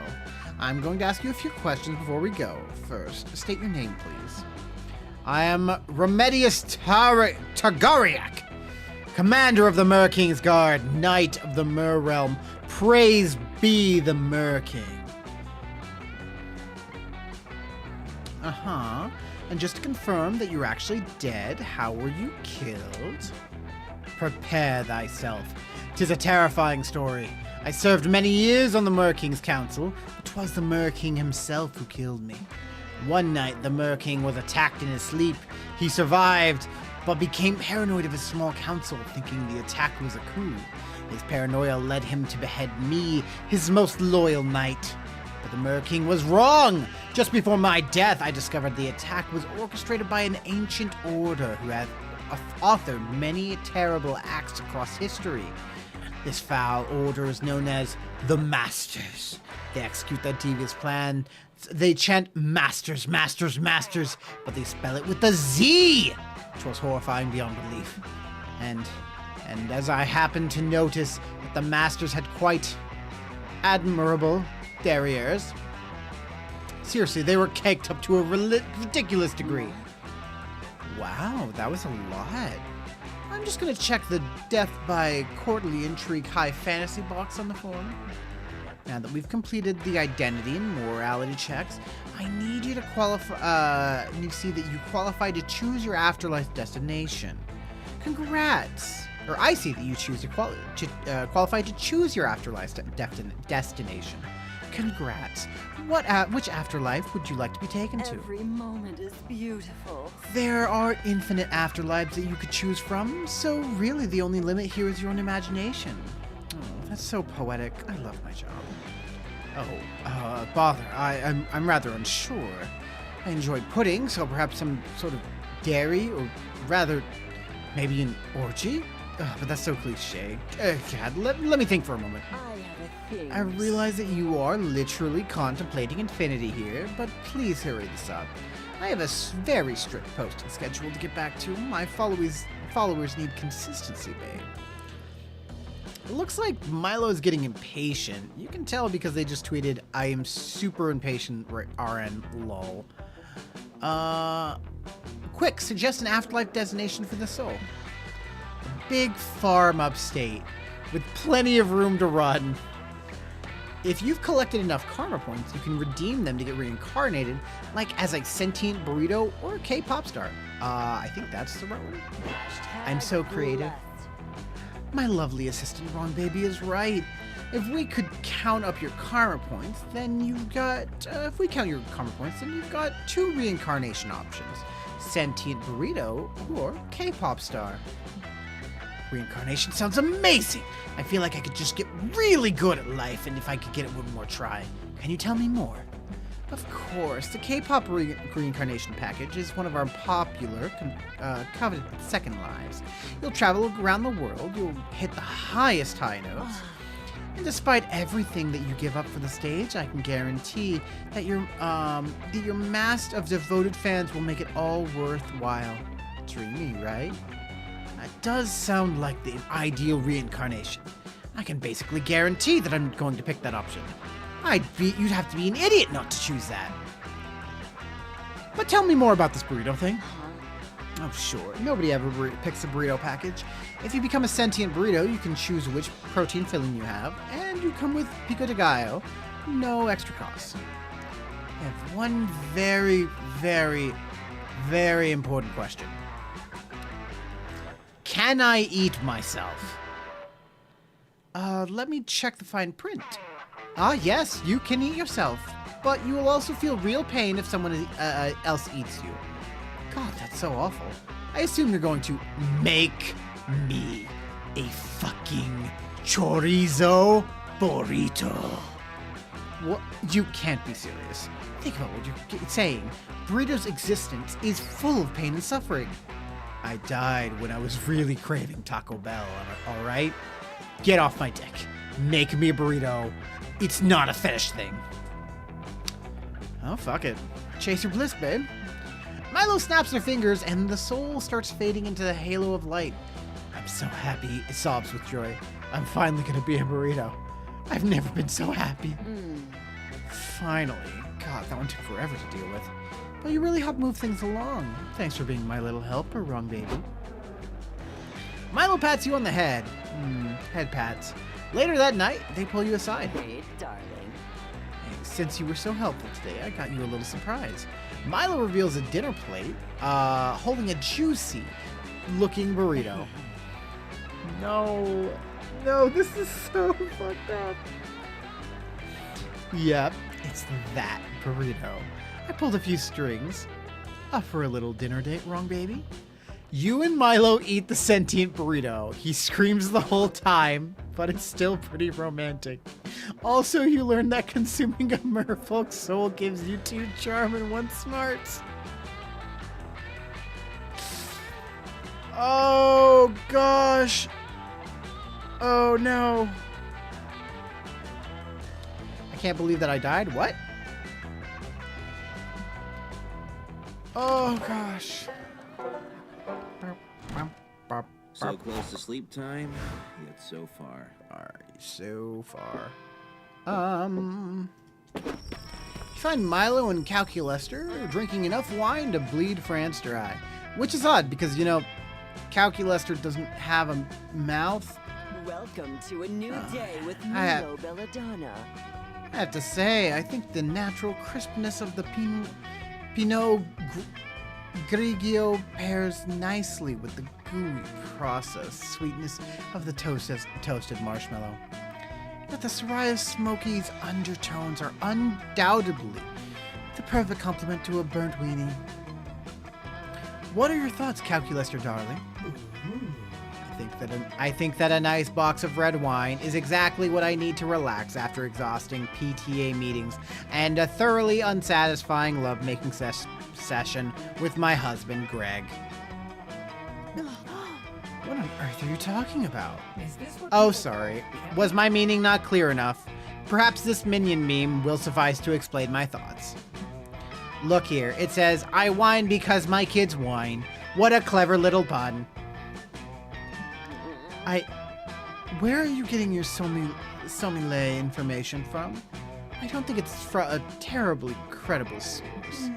Sigh. I fear that you are right, friend Milo, but I have no taste buds, and so I have resorted to Google searching I love wine in order to formulate my critique. But I dearly wish to participate somehow. It seems that the bitter tastes of wine and divorce are integral to the organic experience. How can I be a part of it? What a fascinating aesthetic question. Truly, how can a wholesome computer boy enjoy a wine tasting? Wine tasting isn't about taste, it's about the drama. How does the wine make you reflect on the fleeting, flavorful joys of life? It's okay, Cal. Nobody actually drinks wine at a tasting anyway. They just swirl it around and throw two random adjectives together, and people will think you're cultured as hell. Oh boy.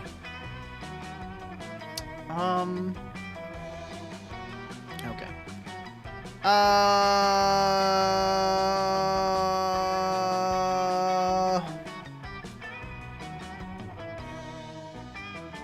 think it's this one? Every moment is beautiful. Brilliant point, wrong baby.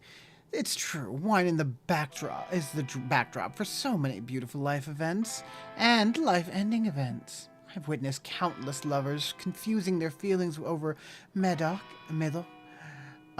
friends toasting their good fortunes with a nice pre-dinner Riesling, and so many unforgettable kings poisoned with a bit of belladonna slipped into their port. Such a flair for the dramatic. Yes, Calculester, darling, this is the heart of the matter. It's not about the wine's flavor. It's about the feelings it makes you feel. Like inspired or poisoned. Not enough memory to process Okay, this. I feel confused. Good. Here, this Merlot is an old favorite of mine. It pairs perfectly with perplexity. Okay, I think I understand. Or rather, I don't understand. But perhaps that is the objective. Every moment is beautiful. Quite right, darling. And for you, wrong baby, I have a delightful Prosecco. It's bubbly and perceptive, just like you. Milo winks at you. You hope it's flirtatious and not because they poisoned your wine. Guess you'll find out in a few minutes. Bring out your flasks. I'm gonna use my skills. Ah, welcome. You're new here? Don't fret. Let me explain how this works. This is wild yet simple. I have a selection of drinks in my hand, yet hands come and go. There's little time to think, and if you don't choose to drink quickly, someone else may take it. It's push or get pushed. And these drinks, look, choose whatever you want, but I'm not responsible for whatever you put in your mouth. I am a wizard in training. For you to test my concoctions is somewhere between kind and restless. So get ready and good luck.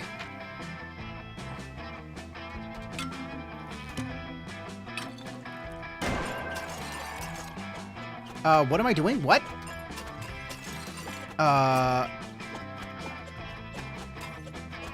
am I doing?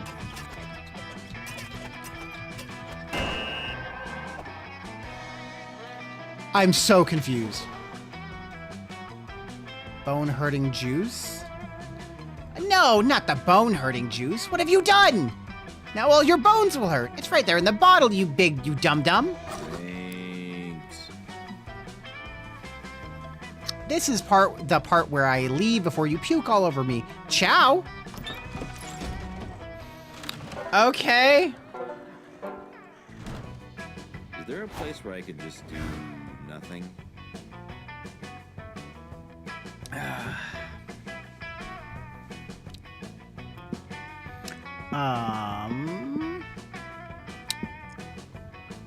Okay.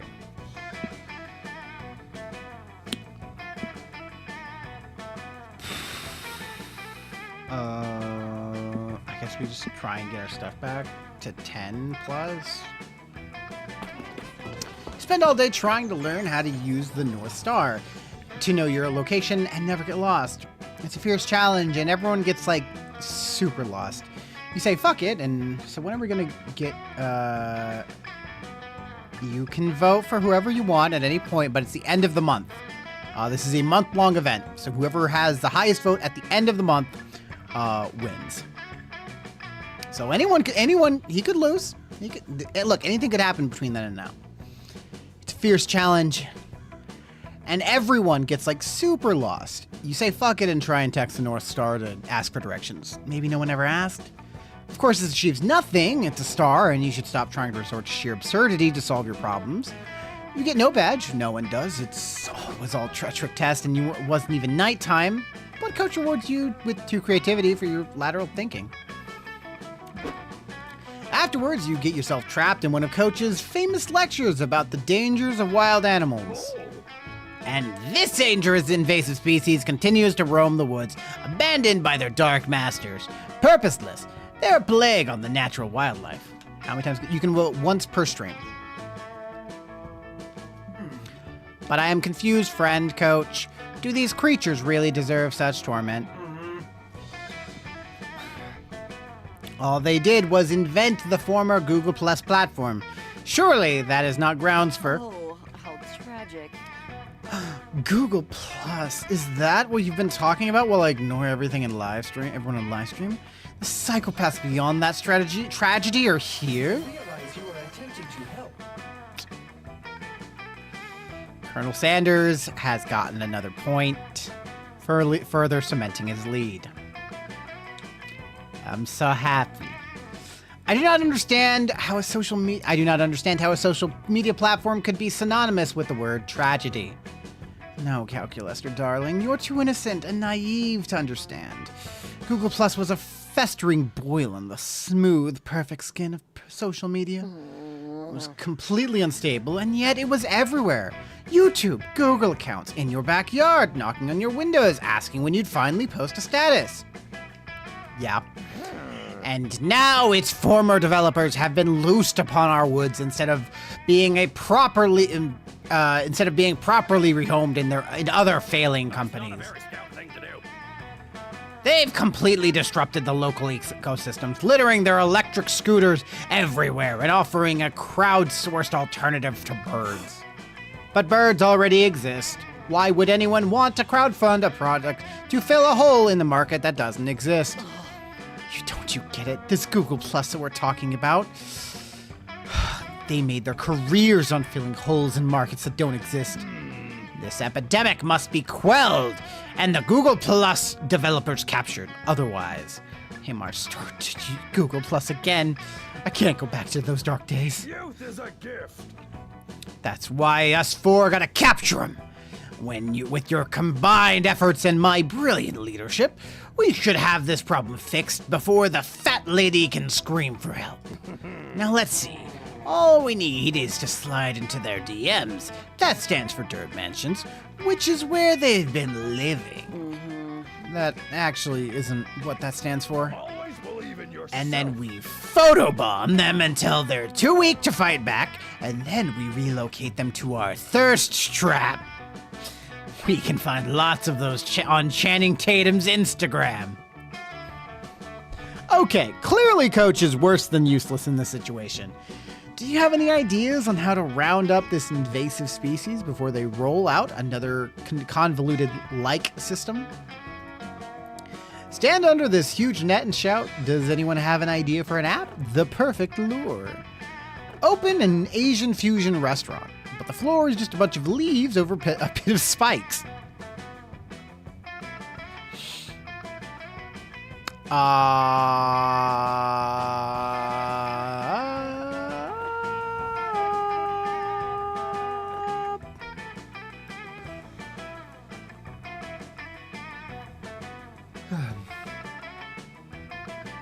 I don't know what I'm doing.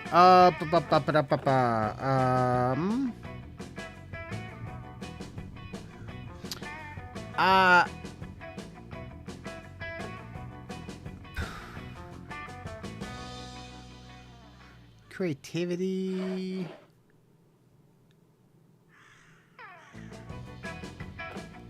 This seems more creative? So creative. That seems illogical, friend Wrong Baby. It will be impossible to serve food over a pit full of spikes. How can one open a restaurant without food? That's so Oh, you fetch. poor, uncultured thing. Everyone knows restaurants aren't about food, they're about experiences. If you serve food at your restaurant, you're just part of the herd. Just follow my lead, and I swear that our restaurant will be hip, trendy, and regrammable. Milo makes good on this promise and carefully selecting the decor and carefully selecting the decor and creating a menu of authentic street food that no one from the street could ever dream of affording. Calculator helps by running some simulations and hacking Yelp to give your place glowing reviews.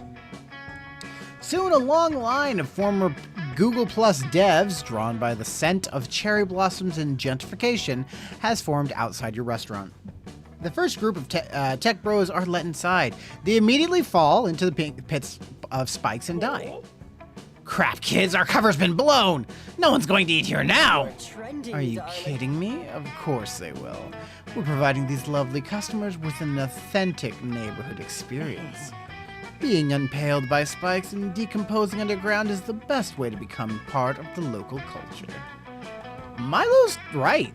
The techies are more than willing to die a gruesome stabby death if it means they're interacting with a restaurant that's finally real. The irony is lost on everyone. You kill, like, all of them. It's a successful endeavor that leaves you craving an Indian Power Bowl. You gain 2 charm and 1 smarts. Okay, can we do this?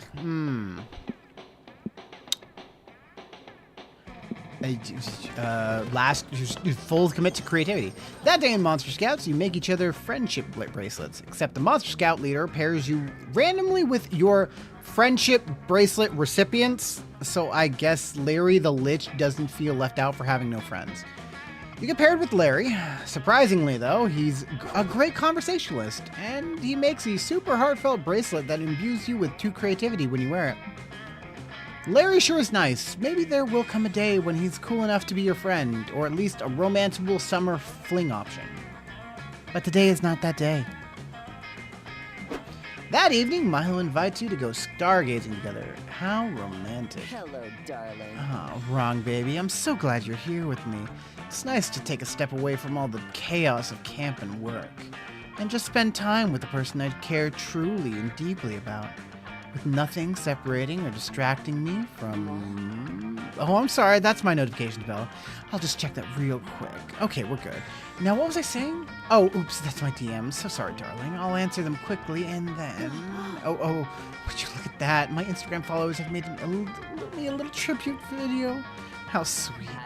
Oh, and look here, my hashtag is overflowing with fan art. I should reply to all of these lovely messages. I'm sorry, darling. I know you must feel a little bit sidelined, and I do genuinely want to spend time with you. But I have a responsibility to my fans. They look up to me, and I want to be there for them too. You understand, right? Yeah, you understand. You understand this is going to be a perpetual pain in the ass sharing Milo with all of these adoring fans. Unless you become Milo's biggest fan. Then they'd have no choice but to pay more attention to you. Think, how can you quickly become Milo's #1 fan?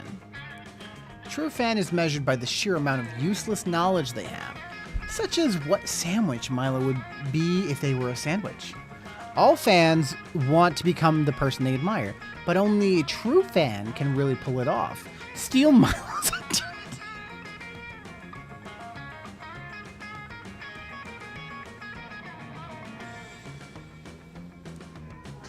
What? Okay, this feels like, I mean, like, it feels like the correct answer, but I also feel like maybe creativity? I'm so smart, though. You tell Milo that you're their biggest fan, actually, based on the amount of the trivial, useless knowledge you've collected about them via obscure, obsessive researching and general stalking. Really? How flattering. But I wonder if you'd be willing to put your money where your mouth is. By participating in my new streaming contest show, What If Milo? Oh, this will be so much fun. Suddenly, Milo puts their phone to your face, and you're staring at a streaming interface with 120,000 viewers, while an animated What If Milo graphic hangs over your head. You're facing off like 3 of Milo's most feared and respected fans: a teenager with Milo's face tattooed over his face, a middle-aged woman who named 4 of her children Milo, and a crazed geneticist who has a half-sentient clone of Milo drooling in their basement. For research. This is going to be a fight to the death. All of those are concerning. The last one, they go for... It's crazy that it goes from most to least concerning, and the starting point is I tattooed your face on my face. Now, first question. If Milo Belladonna were a sandwich, what would they be? You instantly buzz in. Avocado and mango sandwich with cilantro lime mayonnaise. The perfect lunchtime staple with an elegant sweet twist. Just like Milo. Correct. But that was a softball question. Now it's time to really get into it. Second question. Which of the founding fathers of the United States would Milo Belladonna most vibe with? George Washington, says the tattooed teenager, but because only Milo could really rock a set of wooden teeth. You moron, says the middle-aged woman. It's Benjamin Franklin, because Milo's face brings in the big bucks. They're both wrong, in a way. The question was not which founding father would Milo would be, but which one they would vibe with. The answer is, of course, Samuel Adams, because Milo would never vibe with a founding father who condoned owning slaves. Correct again, wrong baby. The devil is truly in the details. Time for the final question. If this one's worth all the marbles. If Milo Belladonna could use only one Snapchat filter for the rest of a time, which would it be? Pink glow, says the geneticist confidently. It's subtly effeminate, yet utterly elegant, just like my BFF Milo. Nope, wrong again, you tell him. It was a trick question all along. The answer is no filter, because Milo finds the natural beauty in everything, including their true friends. Ding, ding, ding. That means Wrong Baby has won by a landslide. Congratulations, darling. Milo Belladonna. Your victory entitles you to a bonus question. Who would be Milo Belladonna's perfect date? That question is so easy it doesn't even need an answer. You just wink at them, and that wink translates into 2 charm and 1 fun. I feel like this should be in the bag. I feel like it won't be. I feel like we failed. But we shall try. I would like to ask Milo to go to the meteor shower. Okay. You finally gather the courage and ask your beloved to watch the meteor shower with you. The 2 of us? A summer fling? What a novel idea. But I think I have an even better idea. What if I run a poll to see if what my fans think before I respond? Okay, setting it up. Now we just wait for people to start voting. And... 43,277 people voted Don't Date Wrong Baby, which is kind of impressive in 5 minutes. 322 people voted Is This a Joke? Please, please, for all that is sacred, don't date wrong baby. That one is very intriguing since that wasn't even an option. Then there's 2 votes for yes, date him.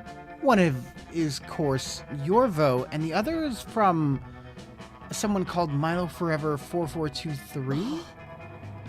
Oh, wait, no, wait. Milo Forever 4423 just DM'd me.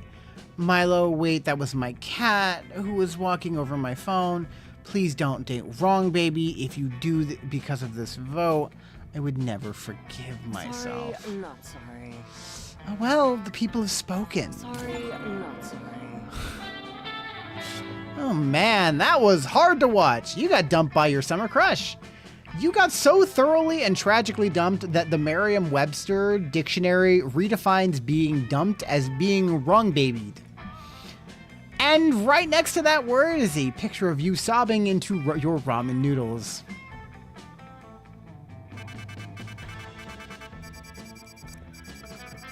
Thanks.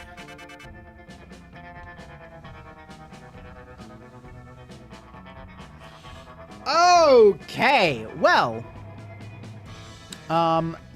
yeah, okay, it's fine. Guys, it's fine. Before we knew it, those weeks were gone. It felt like a hot minute, and it felt like an entire lifetime.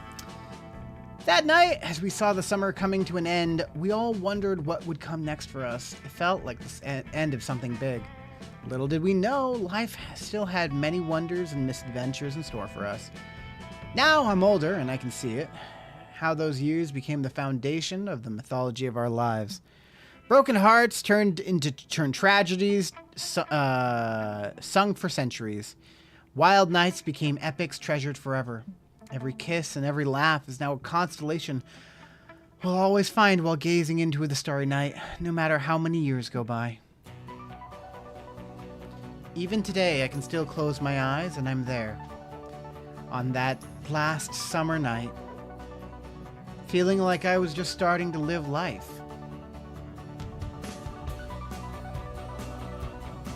With all my friends around that campfire.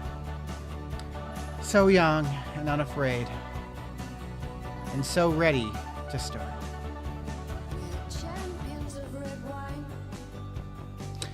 Oh, he's fully animated. Look, it's the little guys.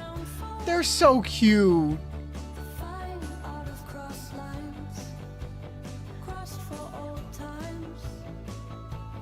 Aw, I love this. It's great. Oh, this what? Look, this was why? Why do you do this to me? Why? It was meant to be. It's a canon ending.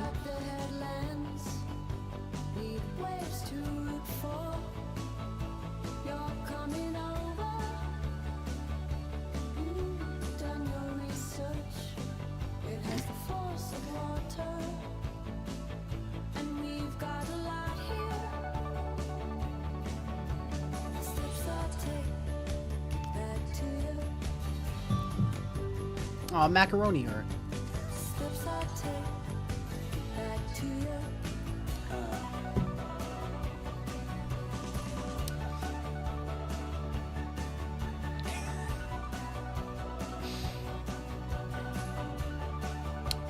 The ending is very cute. The song is not as good, but it is very cute.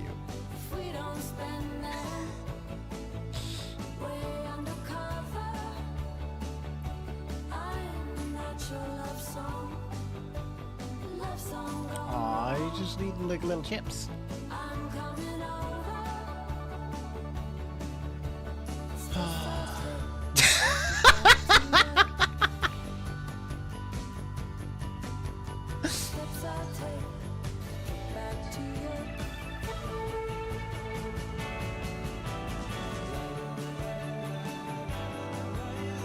Aww. A good review means a lot to us. That's fair.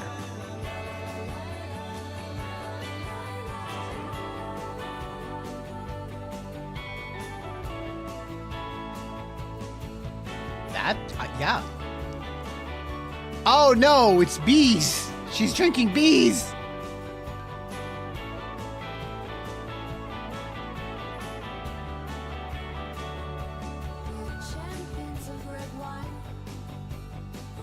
Build your goal. This is honestly just so cute. I love seeing stuff like this. That's just like people just being fun and like being friends. It's great.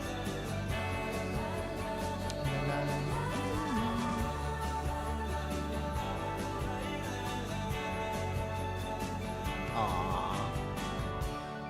A game created by a beautiful glitch. Thanks for playing. You didn't have to hurt me, though. You didn't have to hurt me. It's okay. You've just unlocked Ko-Fi Beats to relax and study to. Let's go look at our gallery. Yeah. Yeah, that's not the correct variation. Oh, no, there's 2 variations for everybody. Wait, does he have 3?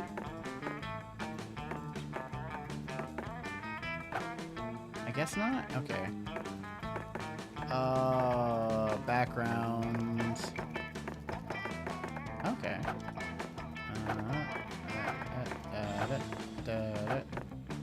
That's cool. You can get that.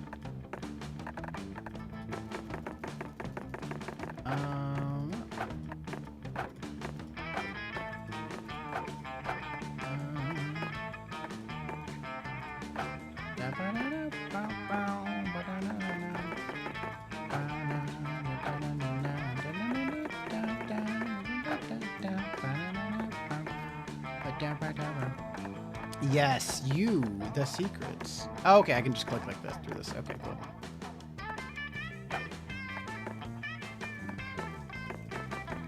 Okay, he does have the normal outfit still. Okay, drinks. Ow, your bones. Ow, my bones. Yeah, I did not get good drinks. Lemonade document. What? Oh, these are the starting things. Okay. Interesting. Interesting. Oh, these are... Oh, you can get all of the ending stuff. That's cool. I'm just going to click through it real quick. I really do like these. Honestly, I would 1000% and will probably find a way to add all of these just to my wallpaper. Mix. Okay, what did I get? Your parents fucked. Good to know. I got a that's damn. What a way to find out your whole way is a lie. Your whole life is a lie, huh? Cool. Cool. Well, let's do this again. Let's try this again. A meta shop. I assume this is like actual shop. Hey player, it's me, the meta shopkeeper. Yo, he's jacked, excuse you? This is your first time in my little shop, huh? Don't worry, I'll explain how this works. Here in the meta shop, we don't accept money. We buy and trade stuff with summer memories instead. You'll earn summer memories every time you encounter a new event, outcome, secret ending, or a special thing in Monster Camp. What are special things, you ask? Well, trust me, you'll know when you see one. Don't fret, you've also got some memories just for finishing games, so don't feel pressured. You can spend your memories here to unlock the tutorial guide, new outfit packs, gallery content, and drinks. And you can even access Juan's free drinks drinking menu. Oh, that's Juan the magical Latino cat. Oh, he's awesome. I love him. Monster Camp truly is the gift that keeps on giving, isn't it? Oh, on top of that, you've already played Monster Camp before. So you'll get corresponding summary memories retroactively for what you've already achieved. Aren't we nice? So what are you waiting for? Either buy something or get busy playing the game.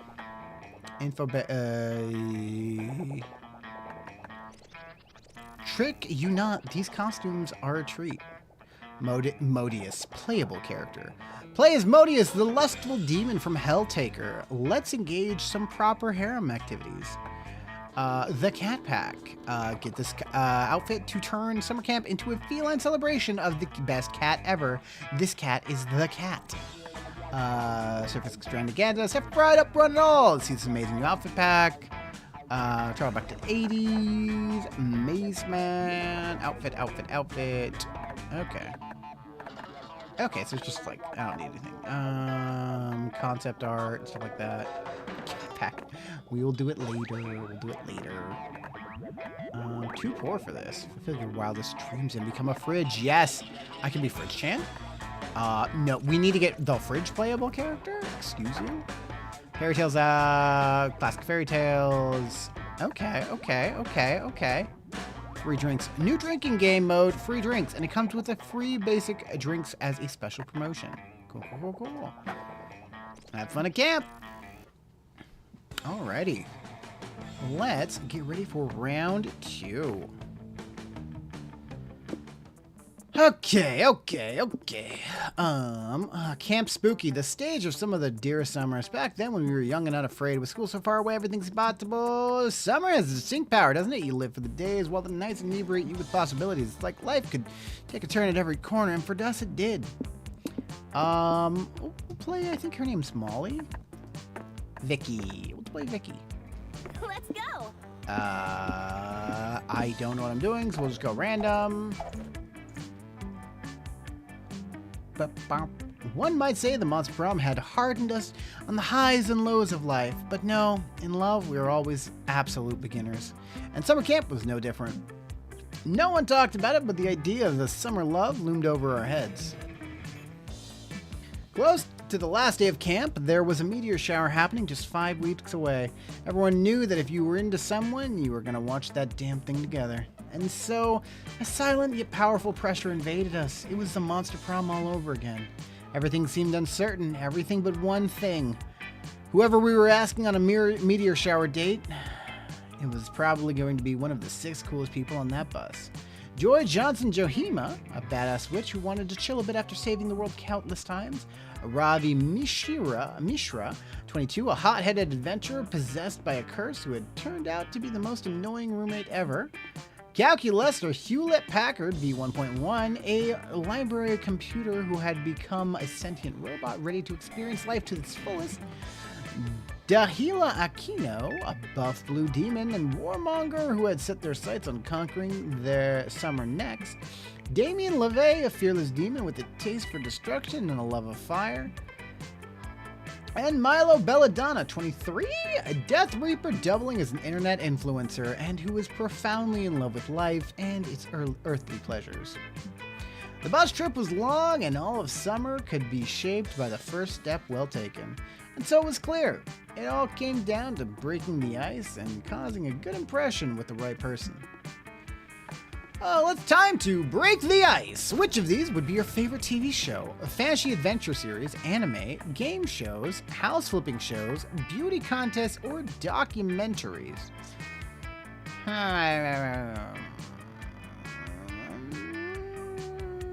I want to romance the adventurer. I assume that's her. No, it was Joy.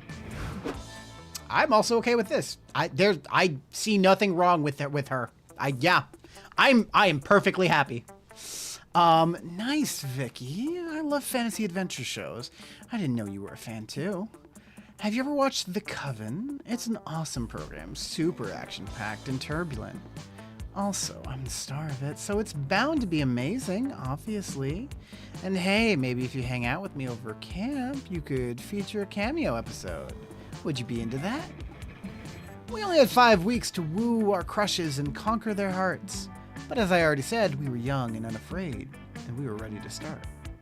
All right, I need to take a step away real quick. I need to grab a little bit of pick-me-up, and we'll be right back. Give me just 1 minute. Yeah.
And we are back. Alrighty. Alright, so we are romancing Joy. What would she... I feel like she's smarts and boldness. So let's go for some... Let's get a little bold. That day in the haunted manor, you accidentally stumble upon a cult meeting in the hallway. The cultists are wearing terrifying black robes, standing over their bloodied body and chanting. You try to flee, but one of them shoves a flyer into your hand. The ink burns your eyes to read, but you manage to find the words "New recruits, get healthcare benefits with same-day sign-up." What? Sold! You gain a bunch of new cultist buddies, and your insurance covers spontaneous boldness growth. Cool. Make some space for Dahlia! Alright. Hey, Vicky. Hey, Vicky, get your sorry ass in here. We found a room in the manor that isn't haunted somehow. You follow Dahlia into a room, only to find that it is fucking crawling with ghosts. Oh, don't worry about them. This is just where all the ghosts go when they're on break. No spooky stuff at all. And I'm taking advantage of their relaxation for killing them for bonus XP. Hey, I thought we said we weren't gonna fight any ghosts in this room. We did say that, but actions speak louder than words, Joy. My therapist taught me that. Guys, there's writing on the window over there. You didn't tell me there'd be reading in this room. At least it's written in blood. That's kind of cool. Huh? I know what you did last summer. Huh? What's that supposed to mean? It means I know what you did last summer. Oh, phew, it's just a knife guy. Hey, knife guy, do you know what the writing on the window is about? My name is Jerry, not knife guy. And you can't just ask me to tell you about what you did last summer. You did it. You should know. But if you also know, shouldn't you be able to tell us what specific thing you're referring to? Ugh, you guys just don't get it. You're supposed to frantically ask yourselves that question before dramatically remembering the answer right before I stab you. Here, maybe if I stabbed you a lot. Ugh, I can't believe you don't remember. So rude. You'd hate to be rude and also hate to be stabbed. Luckily, you're pretty sure you know what event from last summer Jerry is referring to. He obviously means that 2-week period where you all got really into anteater documentaries. His birthday. You forgot Jerry's birthday. I'm not fun. Ugh, I wish there was. We didn't forget Jerry's birthday. Oh, no! No! No! I can't be at it like this! Yeah, where the hell were you? All the hottest mass murders were there. Professor Gun Eyes, Teen Smoking, me, of course.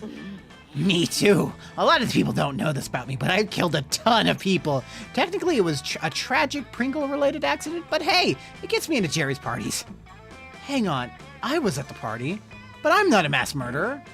How many ghosts have you murdered since entering this room? Roughly all of them? Ah! I get it. I wasn't on the guest list, but I did crash the party for a climactic showdown with Professor Gun Eyes. Heck yeah, you did. Party Crasher is the coolest kind of party guest. I don't need your approval, Jerry, but I appreciate it nonetheless. You're the saddest Oh, looks like Vicky isn't as cool as as a cool enough mass murderer to get invited to Jerry's birthday. Nor is she a good enough person to crash the party in the name of justice and decency. Oh. Whoa, does that mean Vicky sucks? I mean, I didn't want to say anything, but there is a reason she wasn't invited. Anyway, this was all an elaborate way of inviting you all to my birthday bash this year. All except for you, Vicky, obviously. Oh. Okay. Obviously. No, you hate to be left out. Plead with Jerry and finally agrees to let you attend. As a murder victim, you lose 2 charm and 1 boldness. Okay. I now need a therapist so that I can go talk to them about that. Oh boy. That was so rough. Yeah, I know, right? Way to start off. That's not, yeah, all bad. All bad. Oh, in the hardened manner, a voice whispers from the wall in a frightening voice. Vicky, you can't escape your fate. You will soon gain boldness. But after that, something weird will happen to you. It could be great or terrible. You don't want something potentially terrible happening to you. You stay put where you stay put to be sure you don't get extra boldness, per the voice's prediction. Look at you, trying to defy destiny itself. That takes some bravery. Here, have 2 boldness. You're taking a walk, which is your go-to excuse to get some good farts. When you see Joy and Scott, looks like they're wandering around with cameras and taking pics. Scott, I'm trying to get a good shot of the extremely dead possum over here, but I can't get the focus quite right. Any idea? Coach is always saying you gotta stay focused the whole game, even if it thinks there might be a bone. Even if you think there might be a bone buried under the field. Does that help? You've gotten a sufficient amount of farts out for the time being, so you wander over and ask these two hotties what to. You ask them what's going on. Oh, Scott and I are just taking pictures for our photography class. Photography keeps me slightly distracted from the constant, never-ending stress of my world-saving duties. And I love taking pictures. You know that feeling when someone pats your head for being a good boy? If you take a picture, you can remember it forever instead of just 15 minutes. What are you doing here, Vicky? You're not, by any chance, here to follow us around and try and get one of us to sleep with you. You start nervously sweating and assure Joy that you're not here to increase your stats until one of them agrees to bone. You're here because because you also love photography. Yeah, let's go with that. To prove it, you whip out your phone and show them all the pics you've taken of your semi-nude body. Wait, we're doing photography. That's a phone. Phones don't make pictures. Don't worry, it's an easy mistake to make. I get my camera confused with Calculaster all the time. You show Scott that your phone indeed can take pictures. You open your camera app, snap a picture of his tail, even though it's wagging a lot, and show it to him. Whoa, a phone that can take a picture, and it can also take a call? I didn't know that one thing could do 2 things. Let's do it! Vicky, you're obviously some kind of photography expert. You gotta check out my technique and give me coach tips to improve my form. Scott shows you and Joy his picture-taking technique, which is mostly just pointing at shining objects excitedly and throwing his camera at them.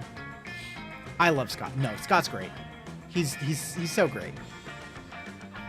You tell Scott that you've got a game-changing tip for him.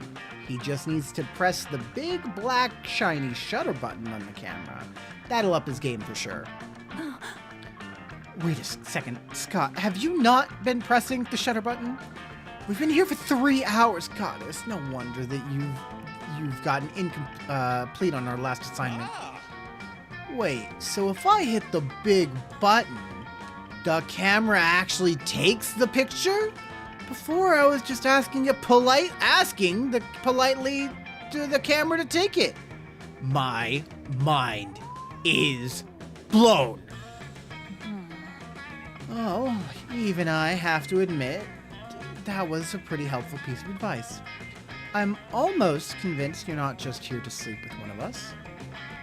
So if you're really such a fan of photography, surely you can give me some pointers too. I'd love to learn from your expertise. Uh-oh, Joy is calling your bluff, and she is way less easy to impress than Scott. You'll have to convince her that you're a real pro, or you'll, yet again, be exposed as super horny. I mean, I can do this. Like, I, as a person, could probably do this. So, Vicky, why don't you tell me, what's your biggest photography secret? I cannot disclose my photography's biggest secret, Joy. It'd be betraying the photography's trust. Okay, so you knew about the button to take pictures. But what about this other secret button? It's to take better pictures.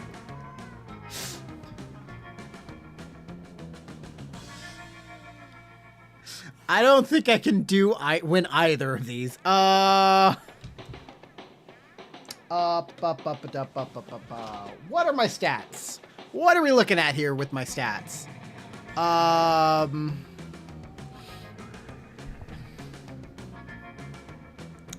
need it to be bold. Or charm. Maybe this one? I'm not charming enough. Very funny. Since photography obviously didn't tell you anything, I think we can assume. Photography told you its secrets? Are you serious, Vicky? Oh, I'm so bummed. Since I've been doing so much photography lately, I thought it was me and photography that were already best buds. It's okay, don't listen to her. You and photography are definitely good buds, or whatever. You've been working really hard, and it's getting somewhat better. Photography never even told me one secret. Or asked me to help it move apartments because I'm so strong. Dang. Maybe photography doesn't see me as a good bro. Scott, I promise you it's okay. Photography is just an abstract concept and not a real person with secrets and an apartment. Are you saying photography doesn't exist? That's impossible. If photography doesn't exist, then who steals the film and the cameras and takes it to the North Pole and turns it into your pictures and send it back to you? I'm so confused and my heart hurts. Scott runs away, claiming that he needs to dig a hole and put all of his stress inside of it. Oh god, he's pretty upset. This is as bad as the time he almost found out the Easter Bunny isn't real. Not suited for Vicky, I know you'll say whatever dumb shit you can to try and date me, but could you try not to be such a dick in the future? Ouch! Joy's pissed at you, Scott's heartbroken, and you forgot to call your mom yesterday, and it was her birthday. You're such an idiot, and you lose to boldness and fun. Yeah, it's okay. Ooh, ghost story! Ghost story! It's fine. Everything's fine. Everything's fine. Like any night around camp spooky campfire, the air is filled with the smell of smoke and the sound of bickering. Enough of this. For the last time, Damien, you simply don't have what it takes. What? How can you say that? How can I not have what it takes to be your next bad guy? I'm the baddest dude I know. You're not a big bad, but you're still very bad at this. Be that as it may, you're not the baddest dude that I know. I've fought many impressive villains in my time who have done far more villainous things than you ever have. I can get there. I can be more villainous. My whole thing is trying to save the world. Why would I ever encourage you to be more villainous? I'm a pro. Well, if you don't want to encourage me to be more villainous, then I think you need to admit that I'm already a villain. Ugh. I have real bad guys to fight, Damien. Some of them are probably plotting unspeakable crimes right this second. Give it a rest. Of course, the most unspeakable crime of all would be missing out on this golden opportunity to impress one of your campmates. You leap into action to avert that potential crisis. There is no villain more dangerous than Damien is to his own well-being. Be the hero, Joy, and stop him from causing himself so much harm. Doesn't matter how villainous Damien is or isn't, because he doesn't fit.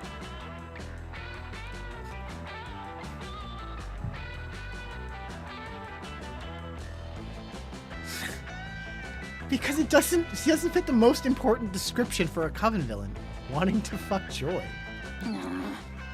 Wow, that was a super rude thing to say. Is it just because of my obvious sexual chemistry and my mysterious past with Dimitri? And also with Balgor, the single and ready to mingle, and the long, hard night. And, of course, Liam. And Jealous. and Chad, invader of DMs, and... Whoa. Is it possible that every Coven villain wants to fuck me? Huh. I'm both horrified and flattered. Okay, well that doesn't mean anything. I could want to fuck Joy too for all you don't know. Pff, oh please, Damien.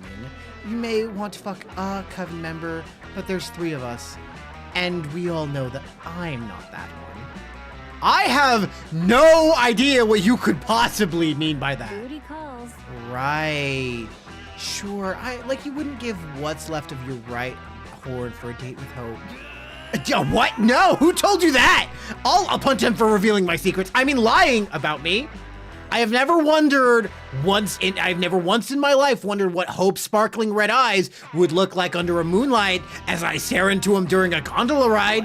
Whoever told you about my 30 stanza poem, A Hope for Hope, is a lying liar who lied. Well, that was subtle. Thanks for helping me out with him, Vicky, and helping me realize that so many of the Coven villains are interested in me. We're enemies. With benefits. If I didn't know any better, I'd say I should add you to a list of potential villains based on that criteria. Joy winks at you, and you find yourself feeling pretty villainous indeed. Which one's Hope?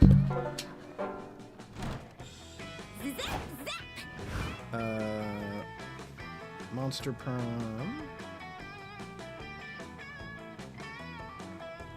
Could I just type, like, a normal person? Coven Hope. Ah, the short one. Aw, Damien. You're such a cutie. What else? What have we been doing? I feel like it's charm. We gotta be a bold and sexy villain. I think that's what we do.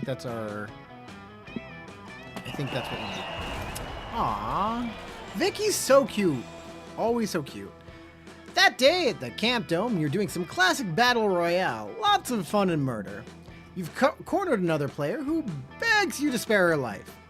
You decide to spare her, but you still shoot an arrow in her spleen. Little known fact, people store excess charm in there. She starts bleeding charm, so you take 2 charm and drink it. It refreshes you and makes your skin clearer. Hey, noob. Hey, Vicky, get over here. We need a 4th for our game of Extreme Double Dutch. Oh, I didn't realize we were playing with 2 jumpers. I'm up to the challenge. We're not. Vicky is gonna be the ropes, aren't you, Vicky? Your dumb horny ass is about to agree when you are thankfully interrupted I'm by... a self-made gremlin. I have so many questions.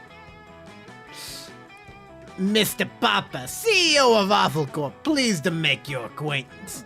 I just purchased a controlling interest in this summer camp murder dome, and I'm here to make the turn a profit. My initial plan was to bulldoze the thing and replace it with a nice generic shopping mall.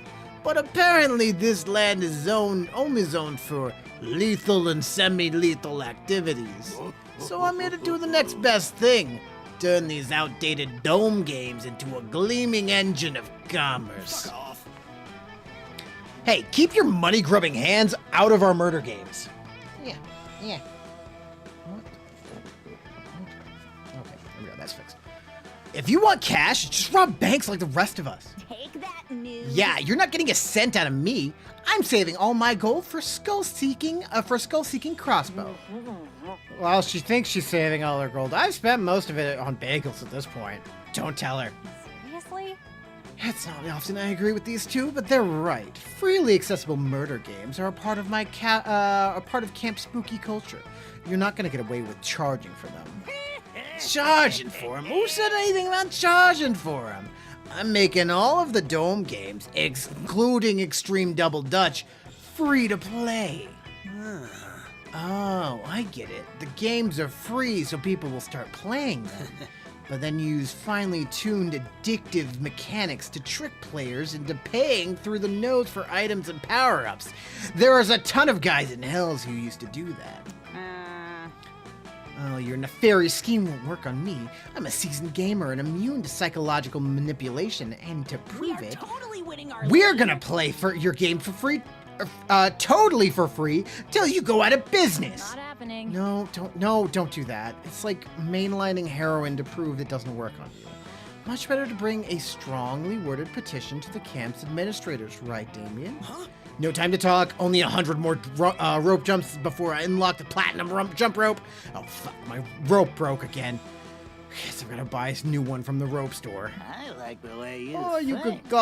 you buy these limited edition rocket boots. They cost 10 times as much, but they'll really help you rack up those rope jumps. Take that, sucker. I'll take 10, but only to prove how dumb your business model is, sucker. Oh, I'm feeling a little tired from all this yelling. Better purchase an energy refill while I'm at it. Oh no, your friends are already so deep, they'll practically qualify as submariners. Quick, find a way to prove to them how predatory this free-to-play system really is.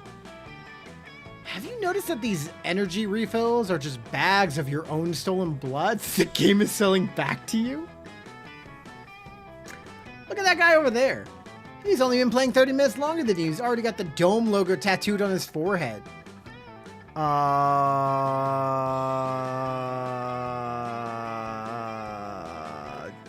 Smart? I am so smart.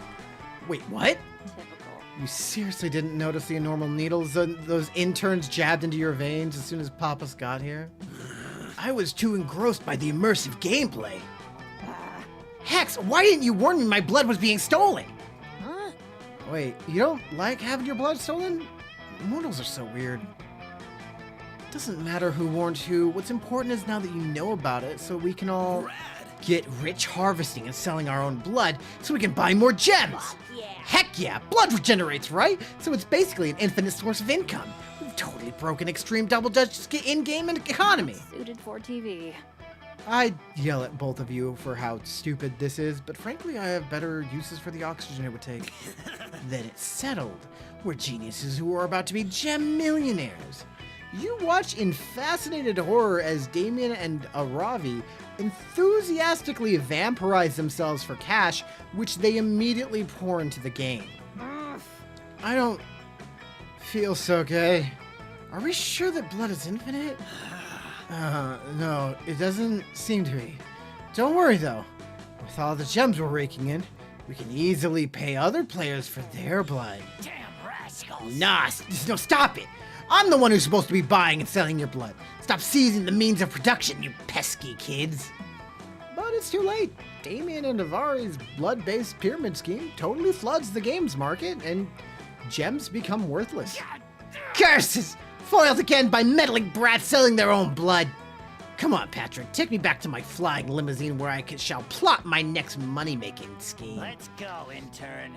You haven't heard the last of Mr. The Pappas! world is saved once again. Huh, people say that to me all the time. They're only right about half the time. The plane flies overhead, towering a banner that says, "No, seriously, I'll be back." Looks like he does this a lot. In the meantime, you gain 2 fun and 1 smarts. Can we recover? Mayhaps. Today will be a camptastic day. Camp Tax is gay.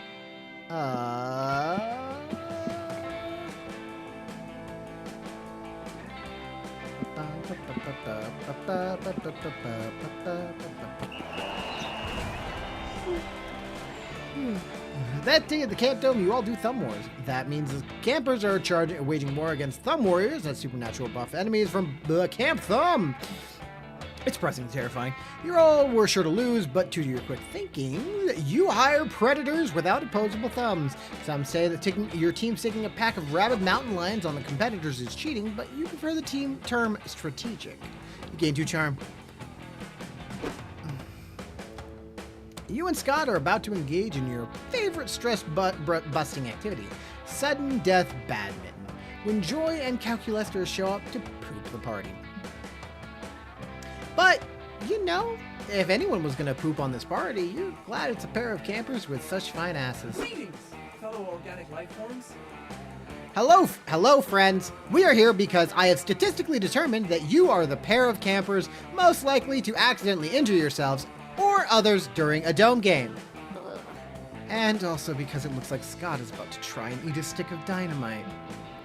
Can I not do that? But it's red. Beware natural selection. To mitigate the risk posed by the two of you, we have organized a viewing of the timeless safety VHS, How Not to Get Your Ass Killed in the Camp Dome, directed by Robert Rodriguez. Ooh, movie time! I'll grab some snacks! Try not to get killed. No, Scott, that is a popcorn bag full of more dynamite. Put it down. Okay. Calculator pops the VHS into a portable VCR, and you settle down for some informative video content. The video is great! You learn how to evade sport bees, how to stay calm when your face is on fire, and the proper silverware to use while drowning in acid. Finally, you get to the last lesson, what to do during a werewolf attack. That sounds great. Oh boy, I've never been present and conscious during a werewolf attack, so this will be really useful information for me. The best way to survive a werewolf attack, says the announcer, is not to provoke one. Never, under any circumstances, expose a werewolf to a full moon. No full moon. Got it. To help you recognize and avoid the full moon, says the VHS, here is a high-definition picture of one. Please don't show this to any werewolves. Don't show this to any Oh no, Fred Scott, it is pronounced werewolves. Werewolves. Such a twist. I don't think he can hear you, Calculator. I think he's too busy turning into a werewolf because we showed him a picture of the full moon. Oh no, you are correct. And friend Scott has eaten the VCR before he could teach us how to stop him. However, we'll return him back without a soothing VHS narrator to guide us. During your dog trainer phase, you learn how to teach all the classic tricks. Sit, play dead, and turn back into a hot buff dude. To err is human. Make Scott error.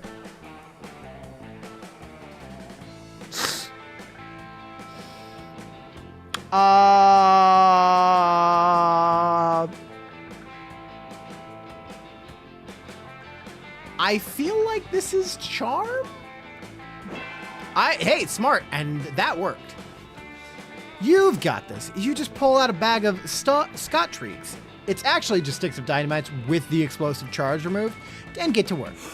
Wow, Werewolf Scott will do anything for those Scott treats. Look at him sitting still and shaking hands and not licking his own penis. Hell yeah. Great, this is working better than it has any right to. Now quick, turn him back into a hot buff guy. Whoa, not so fast. As they say in the dog training business, dogs are like bicycles. You can't just turn them into a hot buff man right away. You've got to work them up to the main event, run them through some more basic tricks first. You hit all the classics, playing dead, cooking a souffle, not mauling anyone for over 45 seconds. You even get him to bark, I love you, in Finnish, and pee through a hoop. All good things must come to an end, plus you're out of Scott treats. You make the necessary gesture and call out the trek. Hey, bro. Oh, okay. What hot buff dude should I turn into? Success. Scott, fantastic. What? All right, I'll turn into Scott. 1 second.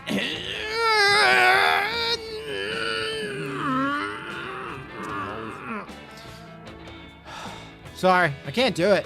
Turns out it's really hard to turn into something you already are. That was nice. You did great, Scott. You did great. Other than those 30 people you mauled while you were a werewolf. But let's be honest, this is Camp Spooky. Their days were numbered. We're just glad to have you back, buddy. Initializing low Indeed, .exe. I am so happy. I composed a song. It is called "Oh to a Friend Came Back, Scott, in the End." The Calculator's song is utter garbage, probably because his music algorithm is poorly trained. On the bright side, though, it gives you, Joy, and Scott an excuse to sit with him and listen to some good music so he can learn what it sounds like. You gain 2 creativity and 1 fun.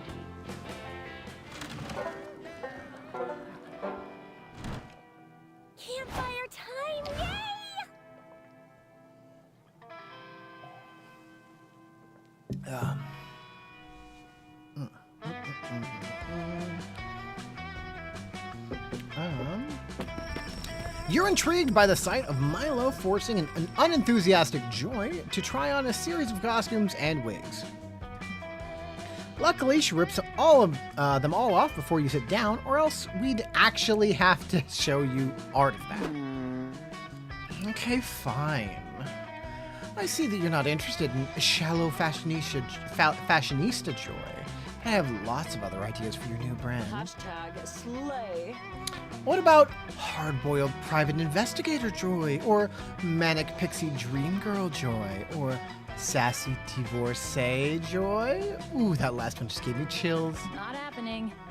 Those are all dumb. In order to be a divorcee, shouldn't I have already been married? Good point. Wait, your wedding could be the plot of episode 1. This coven stuff writes itself. Enough of this. Milo, I already told you, I don't need a new brand. I don't even have a brand. The idea that my personality is merely a trademark is dehumanizing and reductive. Joy, you're taking this too personally. Of course, personalities are complex and beautiful, but everyone still needs their own brand. You more so than anybody. Every season of The Coven requires some fresh renewal or adaptation in order to keep audiences interested. Think of it as character growth. I'd rather think of it as pass. Come on. It already makes sense. Just look at all the different brands you've had in past seasons. Like what? Like insecure but brave Joy, who fought to fill the shoes of the previous Coven leader, Grace after her tragic death, or grim interdimensional survivor Joy, who used the quantum compass to hop through dimensions after the herald of the longest night killed Hope, or my personal favorite, stoic heartbroken Joy, who was forced to move on after Liam disappeared in episode 9 until you two properly broke up on good terms. Okay, that was Wow, not bad. you're a pretty big Coven fan, aren't you? I dabble on some forums, which is why you should trust me with your next brand transformation. I know Joey Johnson Johima better than you do. Actually, Milo knows Joy Johnson Johima only second best. At least that's what you're going to make them believe. What brand should Joy adopt for the next season? Relaxed and left alone by Milo Joy. Exuberant salsa champion Joy. In all my years of branding, I've never considered removing myself from an image in order to improve it. Which is what makes it so innovative. It'd make a great twist for my character. No one would ever expect Joy Johnson Johima to be left alone for goddamn once. You're right. Coven leader Joy, completely abandoned by all of her friends. What will she do? Who will catch her when she falls? The suspense, the drama. Finally, I can The relaxing reading time. Oh yeah, and the drama. This season will be so catchy and unexpected. When will Milo and the others reappear? Will be the question on everybody's lips all season. You're absolutely right. And what will happen? What if we go with the biggest twist possible? Milo never reappears. We should do a collab. That would be so mind-blowing. Everyone will be asking about Milo all season long. Such a twist. Exactly. It's the perfect plot. Ratings will soar. But what will I do during all that time? If I'm not building your brand or gracing the screen with my beautiful face, I have no job. Why don't you take over as our resident cheese plate and wine connoisseur? This network's been meaning to hire someone with experience. Yes, I have tons of experience with cheese plates. I was born to play this role. You totally were. And I'm like really into being prepared, and I'd say we need to practice avoiding each other right away. See you next time. Yes. I need to show everyone how dedicated I am to this new arc. Don't worry, Joy. I'll avoid you so hard you think it was because I find you annoying. That was magic. What a relief. Thanks, Vicky. I'm glad Milo's giving me some peace. You don't need to leave, though. I think I might rebrand after all. Maybe as friend to Vicky Joy. Yes! Maybe if this goes well, you could even talk her into passionate lover of Vicky Joy for next season? Hey. We'll use our skills. That weekend, you would visit your old pal, Juan. Juan, the magical Latino cat. He knows a thing or two about getting wasted. Bueno. Look who's here. I was just experimenting with these drinks here. I was about to throw them away, but I have a feeling you're reckless enough to give them a try, right? Get ready. Okay.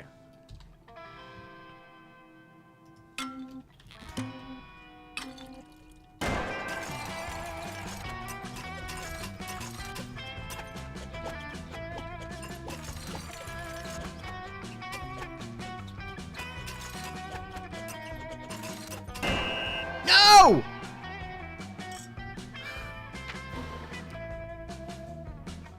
A ski mask.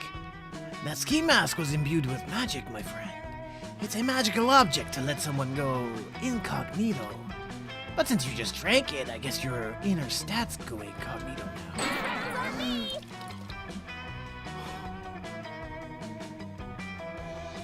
No!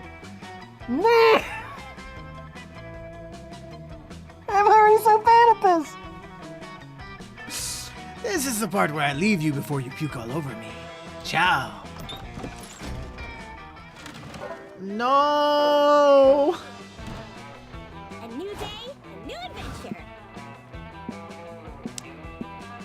Cool. I hope.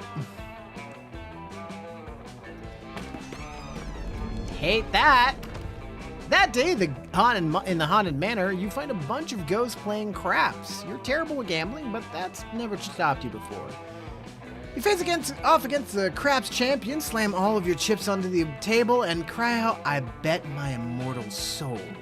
Everyone gasps, and then someone says, "Dude, chill. We're just playing to have fun. No one's even betting real money." Oh, you're not used to such low stakes betting around camp. Honestly, that's a relief. You take 2 boldness against the champion instead, and you win. Shortly after, you're helping Joy and Milo exorcise an evil spirit from the haunted manor. The world is at risk again. Okay, Milo, Vicky, I need your help making sure this binding circle doesn't break. Otherwise, the spirit could escape and terrorize humanity forever. Yes, of course, darling. And we'd never let that happen. If the haunted manor becomes possessed by a malevolent spirit, horrible things would happen. Hashtag blessed. For example, I can't post that selfie I took by the entrance with the caption, #blessed. It would be in such poor taste. It's nice to have such selfless friends. However, just as Joy is starting to say the dread summoning chant, you're interrupted by a ringing doorbell. For Milo and Joy. Sup? I got a large pepperoni pizza for you 3, or 4, I guess. You 3.5. What's with the dude in the middle of the pentagram? Pizza. Ugh. I've never ordered a pizza. I hate delivery food with a passion. That's not vegan friendly. Yeah, it's definitely not for me either. Vegans don't eat pepperoni pizza. And we're also in the middle of something very important. And if you ruin my concentration, Oh. Nah, dudes, I'm sure this pizza's for you. I've got the address right here, clear as day. Mysterious, dilapidated, haunted manor in the heart of the woods. How on earth did you find this place with such vague instructions? Where's my tip? I searched far and wide because I am motivated by one thing and one thing only: tip money, which I'll be needing if you to give me before I can leave. But it's not our pizza. Be gone, darling, before I leave an incredibly scathing Yelp review. No can do. Oh, I hate that face. No can do. Can't go back to work without money for the pizza.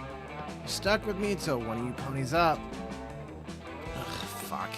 No wonder your friends accuse you of being annoying when you refuse to leave them alone. This sucks. This girl won't leave anytime soon, and her presence is fucking with Joy's concentration and the exorcism. How can you convince her that this is definitely not your pizza? Check pizza's Facebook profile. The true owner of this pizza will surely be one of its contacts there. This pizza doesn't belong to us. It belongs to Earth. It came from the Earth. It should go back to it. Man, I would normally guess on what my stats are, but I think I'm smart. I'm not smart. Well, that's just ridiculous. It's pizza, Vicky. There's no way it has it. Hey, darling. Please, darling. Everyone has a Facebook profile left over from 2012. Even if they don't want to admit it. Here's the pizza's... Oh, it's actually quite interesting. It appears that the pizza's likes include tailgating and going to children's birthday parties. It's also interested in feminism, Italian cinema, and is in a polyamorous relationship with a box of garlic knots. What? No way. Oh my goodness, even has a photo album of its trip to Sicily, from Sicily to New York. Wow, pizza has lived a really full life. It's traveled the world, met Selena Gomez, started a family. Look, it's even gone skydiving. And it spoke at the 2017 UN climate change meeting. This little guy has really done it all. Not paid enough for this. Dudes, I don't care about that. If it doesn't say anything about the pizza's owner, it doesn't help me. Oh yeah, I guess that information isn't disclosed here. Any other ideas, Vicky? You're silently scrolling through this pizza's colorful Facebook profile. All of these beautiful memories and life experiences are making you feel hollow. This pizza has had a much richer life than you have. All you've done is thirst after your classmates a bunch. Have you ever truly lived? I'm interpreting your silence as desire to pay me, so do that, please, so I can leave. You feel too empty to argue. You pay the pizza girl, and everyone leaves you to reflect motionless, directionless. You can't even bring yourself to eat the pizza. It's done so much more than you. It's worth so much more than you. The only way you can properly honor this pizza is by giving your charm and boldness. Clearly, it's more deserving. You have much to learn. Cool. I think all of my stats are bad. A new day, a new I can't. adventure. This is not great. While wandering through the haunted manor, you're ambushed by a group of evil spirits. You put up a good fight, but there's just too many of them, and they run away with your immortal soul. Luckily, you always knew this day would come, and you replaced your immortal soul with a Beanie Baby years ago. Good foresight on your part. Gain 2 boldness. Afterwards, you're hanging out with your #1 summer crush, Joy. It's National Fondly Reminisce Upon the Past Day, so she's flipping through favorite character so far. I'm enjoying Joy right now. So she's flipping through the pics on her phone with you. Hell yeah. Oh, this was from season 3, right after we beat that mutant spider. Faith looks so cute in this one. And look at that awesome Fleetwood Mac shirt I'm wearing. That t-shirt was so cool. It was vintage from the 78 tour. Stevie Nicks blessed it herself. Whatever happened to that shirt? Did I sacrifice it to the goddess or something? Oh wait, I remember exactly where I left it. Fuck. Joy makes a mysterious phone call. She starts asking about the Fleetwood Mac t-shirt, but the person on the other end of the line obviously is not being chill about it. Listen, Max Rex, I know things had ended badly between us, but can you please just give me back my Fleetwood Mac t-shirt? I specifically remember leaving it in your evil lair. I know you know which t-shirt I'm talking about. I didn't leave multiple t-shirts in your lair. No, there is definitely no need to discuss it in person. No, do not portal here. I'm gonna be honest, I love watching the games we play when I have no idea what's going on. For me, oh, yeah. Okay, for that, I would recommend taking a quick detour to the Noches Flores YouTube channel, recently renamed from Dolphin Punch. But as a quick oversight of what's going on here, I am at the end of the month, I'm going to confess my love to any character that we have successfully romanced in a dating sim, and who that confession goes out to is decided by you at home. And you can vote for anyone that has been previously romanced. at the cost of a single viewer point, or for a few more viewer points, you can bring back a lost love. There's a list of suggestions down below, and that can be anyone that I've romanced previously on or off stream. Anyone that the only people that automatically are thrown into this are people from that are romanced in dating sims this month. Successfully romanced. Suddenly, a magical portal opens. An objectively sexy centipede person emerges, and they are giving off palpably villainous vibes. Okay, hi. Joy, baby, I've come to speak with you in person, just like you wanted me to. You look as lovely as that day I wrapped you in my bug scale. Enough of this. No, Axarax, I specifically said that I did not want to talk to you in person. You're doing that thing again where you gaslight me into spending time with you, which is bullshit. Vicky, meet my ex, Axarax. Her magical evil centipede person I defeated back in Season 3. I know they look hot, but don't let your guard down. They mind-controlled everyone in Philadelphia and tried to make all of the citizens jump into a pit of centipede venom. Oh, you make me sound so evil, Joy, but that's all in the past now, gorgeous. We should just focus on the present and this very important t-shirt debacle. Why don't we ditch this third wheel? You and I can go out for a coffee and talk it over, or perhaps we can enjoy a romantic dinner. Do any restaurants around here serve as pre-chewed aphids? You have, for the first time, brought back a lost love. Bastila-chan, Knights of the Old Republic. Excellent question. Why? Why what? Why did I romance Bastila? It was because, sure, I'll give you the answer on that. It was because I was young boy and there was girl on game and there was the option of you can romance, and I went, yes, I would like to romance said option.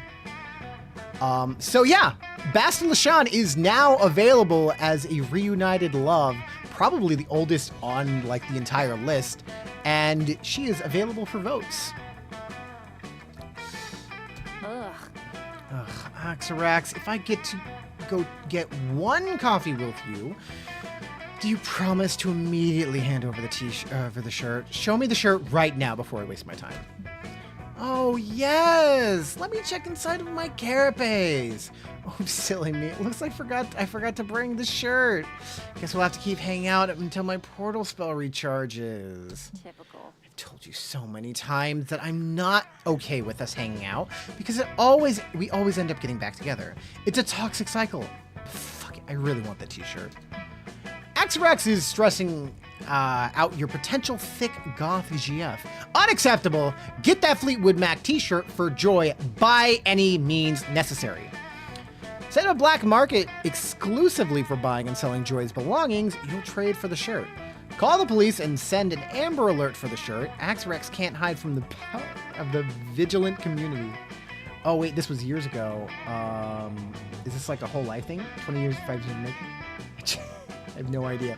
I don't know how old I was when I played that game. I remember the first time playing it. I also remember being introduced to the game. It was by a music video of Bring Me to Life by Evanescence, and somebody edited the cutscenes from between Revan and Bastila. And that was my introduction to the game. And then I played it, and I was really bad at it, but it was a lot of fun. And now I could play it and be much better. Yeah, anyone that I've romanced previously in any video game can be brought back as a lost love. Everyone that I was able to remember off the top of my head, I put into the list. But if you have a suggestion, or if you would like to ask if someone counts or make an argument if someone counts, like I've previously played Doki Doki Literature Club, but I didn't really think anyone counted as being a successful romance. Although I guess Monica would. You can't not successfully romance her. So I guess she would make that. Do D&D characters count? This is actually a great question that I have made a decision on, but I didn't want to like point out. Yes, D&D character, it can be any character that I have previously romanced, period. The only restriction is I must have successfully romanced them. And the other thing is that we do have to have like the make sure that the person who like it's their character, we have to make sure that it'd be okay with them. My brother introduced me to Star Wars: The Old Republic. I know it's a different game, but I've completed like one origin story and gave up. It's a really good game. I would love to go back and do I have a list of characters from D&D? I don't have a list of D&D characters. Mostly because it's one of the things like I didn't ask players. Like I'd have to go asking people if people are okay with that. But if you have someone that you would like to ask about, then that's something we could do. As an avid fan of your YouTube shorts, is the favorite NPC that you always reference up for votes? Zach. Zach would not be eligible because he was my character. It would have to be the person that he was romanced by, which I would still count. But I would need to get that person's permission. Set up a black market exclusively for buying and selling Joy's belongings. You'll trade for the t-shirts or...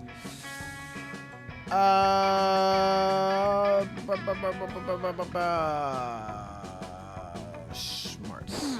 I'm not smart enough. An Amber Alert seems like it might be a waste of public emergency services, but it's better than watching Axarax drink coffee through their proboscis. Let's go.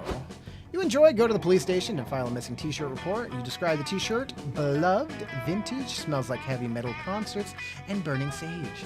Alternatively, you could romance yourself. I can't. That one's really hard.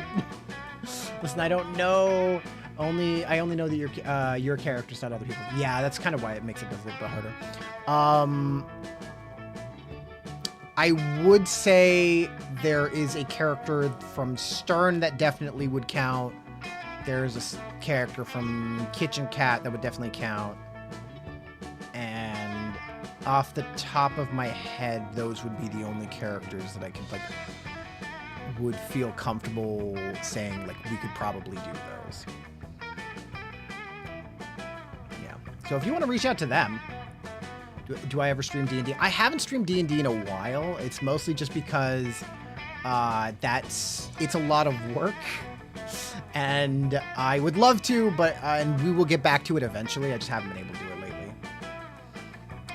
You enjoy? Go to Burning Sage. The police officers are super concerned. Did you see this was a Fleetwood Mac shirt and it was vintage? This is serious. We're assigning our best detectives to the case. Yes, it's me, Detective McBooty. We're going to find your missing t-shirt, shirt. Officers, remember the first 24 hours are the most crucial to keeping this case from going cold. I sent out alerts to all local cell phones. We'll be conducting interviews with t-shirt lovers in the area, and community search parties will begin immediately. Wait, I started planning a D&D campaign, and I'm 70 pages in, and I'm beginning to think you have overplanned. Yes, 100%. If you're 70 pages of notes before you've started a session, you have overplanned. It's not a bad idea. Like, you can absolutely hold on to all that and you can use it. But I would make sure that you have game together and plan more once you have your players.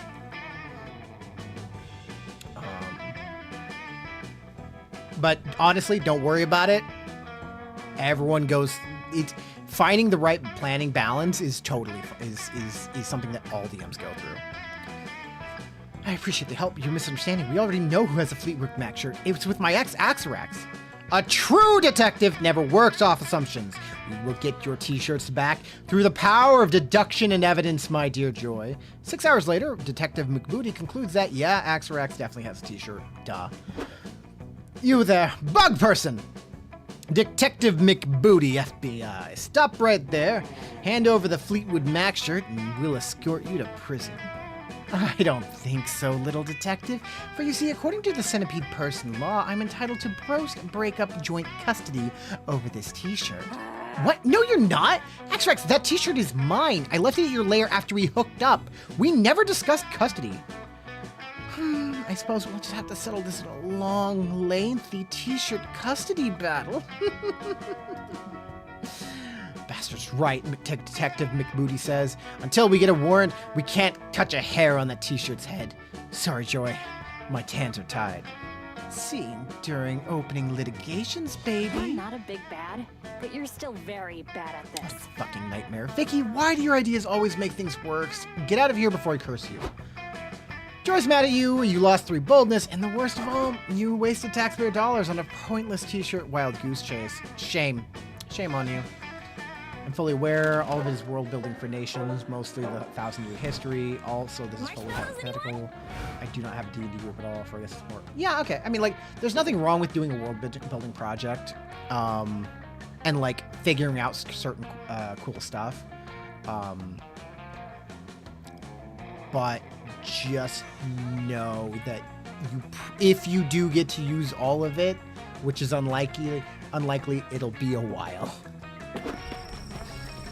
You walk over to where Joy's relaxing with her book by the firelight and ready to ruin her privacy. But before you can sit down, Dahlia appears with a laptop.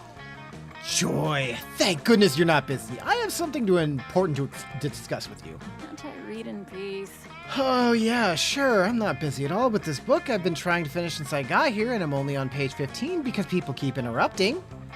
Yeah, great. Okay, I need you to be serious and stick with me for a moment. This is very important. Dahlia opens a laptop to a PowerPoint presentation. It's got a rainbow gradient background with lots of text transitions and is titled Improving the Coven by Dahlia Aquino. Also, question for Mr. Flores, have you watched the new season of Dimension 20 Fantasy High? I have not started the new season, but mostly because I haven't ever finished the previous seasons. I do watch a lot of clips, and I really do like the characters. I just haven't burned through it yet. Last full Dimension 20 that I did finish, though, was the one where they're all emotions in the brain, which is really good. I very much enjoyed that one. See, Joy, it is my duty as a Coven member. You're not a Coven member. Part of the Coven. To always keep my eyes on the Coven's performance and look for ways to improve it. It's one of the benefits of having a member with a military background. No one need to thank me. Mentopolis, yes. Ugh. Don't worry, I won't. Yes, Mr. Hank Green, it was great. I loved the fix. Don't worry, I won't. Now let's start with efficiency. I've analyzed a lot of the Coven's previous adventures, and they always rely on a magic spell or artifact for saving the day at the last second. What a plot twist. Yeah, that's how you build suspense. Otherwise, there's no dynamicism to how the plot unfolds. True, but it is a waste of resources. I propose that we make one super spell / artifact that we can use in all situations. I've suggested a magic bazooka. Not happening. I'm not doing that. Vlog Brothers Enjoyer? I don't know what that is. If it's like Hank Green and his brother on like TikTok, I do see them, but... Next up, the dress code. You, Faith and Hope, have got the black and purple color scheme down, but your outfits are so different. Therefore, I propose that we put out a standard edition Coven uniform, preferably something camo that will show off my rippling abs. A uniform? No way. Haven't you ever heard of expressing individuality? What? Soldiers don't need to express individuality, Joy. They just need to take orders from look hot doing so. Joy is rolling her eyes so hard that you're worried she's gonna have a stroke. Maybe you could suggest a Coven improvement and end the argument? YouTube channel since 2007. Yeah. I watch Hank Green and I'll see John every now and again, but I don't actively follow them now. The Coven's power is based on the triple goddess. They always need to have 3 members, not 4. After much analysis, I've concluded that the Coven needs to be 80% more anime. Nice touch. Yes, that's an excellent point, Vicky, and it's something I've been saying for a very long time. Like, such a fucking long time, honestly. Oh, right. Yeah, I totally understand. Rules are rules. So, who's gonna break the news to Hope? Enough of this. To Hope? We're not kicking Hope out. The Covenant, nay, the world can't lose Hope. Fault in Our Stars? I have not. No. Such a climax. That's why every time Hope dies, we have to do this huge thing to bring her back. Because Hope is the last thing you lose before ultimate destruction. Ah, well, I see. Well, it can't be you, Joy, because you're the cool, badass leader. Guilty is charged. And we can't lose Faith either. She's our level-headed voice of reason. She's too good at making coffee for the team to give up. Yes, that's true. Faith does make a mean cup of joe. Wait, what do we do? If we can't lose Joy, Hope, or Faith, then who do we need to kick out? Well? I don't know yet. Maybe since you still have that whole military background thing, you can decide who's the least optimal and report back to me? Okay, bye! Okay, good idea. Thank you for entrusting me with this difficult task to me, Joy. I promise I won't let you down. John Green wrote it, which is why I asked. How do you win this game? You successfully romance any of them, and I'm not doing well. I'm operating under a very big handicap of I can't see my stats. What? Don't look at me like that. I couldn't just say it to her face. She looks so sincere and stuff. I'm sure she'll figure it out eventually. In any case, thank you for helping me get rid of her, Vicky. You're a great ally to the Coven. Hell yeah, you are. Maybe Faith makes the best coffee, but you definitely make the best friend.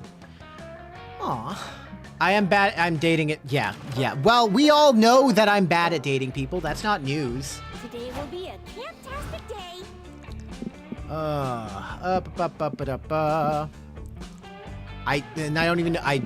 don't think I can win. I don't even if I could see, I don't think I could recover right now. It's not. That day you explored the Haunted Manor's basement, only to find it has a sub-basement. Sub-basement is full of haunted chairs and the staircase to a sub-to-sub basement. The sub-to-sub basement is a haunted wine cellar. Sequel to this game is X Mode, which is just Hitman. The sub basement is a haunted nightclub for ghosts who don't like wine. They serve haunted spirits. The sub basement is the 10th power as to the 10th power is a subway. You can eat a foot-long Reuben and continue your travels. You eventually check a walkthrough and find a haunted manor that you can spawn an infinite amount of sub basements. You only make it as far as the 89th level, which is a Dom sub leather room. You gain 2 boldness from the horrors you witness there. Haunted, yeah. You managed to find some downtime in the manor to spend with your 3 closest friends at camp. Calculaster, Joy, and John Doe, the lovable dear human hybrid who has been such an integral part of your high school adventures that I hardly need to tell you how important he is. The 4 of you have gathered in the Haunted Manor's kitchen to bake some chocolate chip cookies. It's normal and pretty nice. Must we bake these cookies in the Haunted Manor? It is dangerous here, and also the last batch of cookies we baked came alive and would not stop screaming until you ate them. I too was traumatized by eating those sentient cookies, but this is the only place in camp with an oven, and by the goddess, I'm gonna do a normal activity tonight if it kills me. Well, I hope it doesn't kill me. Smiles John Doe, who we have known since childhood. I'd hate to get murdered before I can get back to my tent and French my girlfriend. Don't worry, Johnny. Nobody's getting killed tonight. Or my name isn't... Hold on. Was that window open a second ago? I do not know, friend Joy. I was just taking a call from the creepy man who lives at the local gas station. He said to warn everyone never to go into the Haunted Manor if ye value your sinful lives. Oh, uh-oh, says John Doe, in the charmingly world-weary way of his. Sounds like trouble. We better split up and investigate. If anyone else had suggested it, I'd say that was a ridiculous and dangerous idea. But we've been through thick and thin together, John. I trust you with my life. If I had a life, friend John, I would also trust you with it. You have been a cherished part of my brief existence, and I cannot imagine what I would do without you. 3 minutes later. John, you have been stabbed. Please stop bleeding immediately. He can't hear you, Calculester. All that bleeding made him dead. Looks like it's up to us to find the bastard who did it. No, Joy, that's not what Johnny would have wanted. He was always saying, if I ever get murdered, please call the police instead of trying to solve things yourself. That was sad. He did always say that. It was one of the things I liked best about him. Damn it, guess we better call the cops. More than 3 minutes later, I don't know, says one of the cops you called. Murder is a really incendiary word. Are we sure this guy didn't just have a blood accident? This cannot be for There's a knife in his body. Are you blind? Whoa, whoa, whoa, says the other officer. Who's the cop here, you or us? Because if it's you, I'm gonna be really confused about why you called us. Oh man, you heard that all cops were bastards, but these guys are too dumb to even suck. How can you show them conclusively that a murder happened here? Point to the message John wrote in his own blood before dying. I was definitely murdered by that dude right behind you. Purchase John's autobiography, published 5 minutes ago, and check the final chapter. I'm so bold. My God, a clue, shouts the taller of the two cops. Check it out, Ted. It looks like they got this cold case just got real hot. This isn't a cold case, you assholes. He died like an hour ago. Sure, says the shorter cop, examining the blood and writing. But why did he use his last moments to write this cryptic message? To tell you that he was stabbed to death by the dude standing right over there. Yo! Of course, the victim was trying to send us a message about the murderer. But what could it mean? I was definitely murdered. This doesn't make sense. Wait a second, Ted, says the tall cop. You're being too literal. I think we need to read between the lines. But what's between the lines, says his partner. Wait, you mean, his eyes go wide, the wallpaper, they say in unison. I can't believe I didn't see it before, cries the tall cop. See what? I am having trouble following the trail of your dizzying police intellects. It's simple, says the short cop. Wallpaper. All paper. What does paper do? He grins. It gives you paper cuts, his partner finishes for him. Cuts like what our victims suffered. Then there's the all. The short cop continues. As in, death comes for us all. It looks like our victim was cut to death. Astonishing. But the trail doesn't end there, beams the cop. What? The word wallpaper begins with a W. W stands for west. If we stand next to the body and look west, we see me. Hey guys, I would have run away sooner, but I just like to be included, you know? There's our culprit. Cuff him, Ted. We're putting this dirtbag away, thanks to our top-notch investigative skills. Hell yeah. I didn't think my opinion of the police could get any lower, but life is full of wonderful little surprises. That murder will probably give those idiot cops a slip in about 45 minutes, but in the meantime, you gain 2 charm and 1 boldness for your role in the investigation. Bum, bum, bum, bum, Brought my bum. first aid kit, just in case. Just in case. I don't know what any of my stats are. I think I need to be bold. As you're searching the haunted manor, you come across an enchanted doll that promises to grant all your wishes. Cool, you take it. It possesses you, of course. Turns out the spirit that was inside is exactly like you in every way, so nobody notices the difference. Oh no, not John. You knew him for so long. Exactly. The only difference is that this spirit is a little bit bolder than you, so you basically gain 2 boldness. You link up with Joy so you can practice summoning Awokeness Elemental. You've just composed the necessary tweet and then drawn the sigils in ethically sourced lamb blood when... Get off my property. Hey, you kid, stop getting blood on the grass. Why? Because it's my grass, that's why. I just bought this camp to turn into a shopping mall, and the only blood I want spilled on my land is the blood of commerce. Also orphans, if it's profitable. What? You can't just buy the summer camp. It's a source of happiness for so many people. I'm a self-made gremlin. Oh, I'm sorry. Is there a law that says things that make people happy can't be bulldozed? Never mind. I don't give a shit about laws. I'm rich.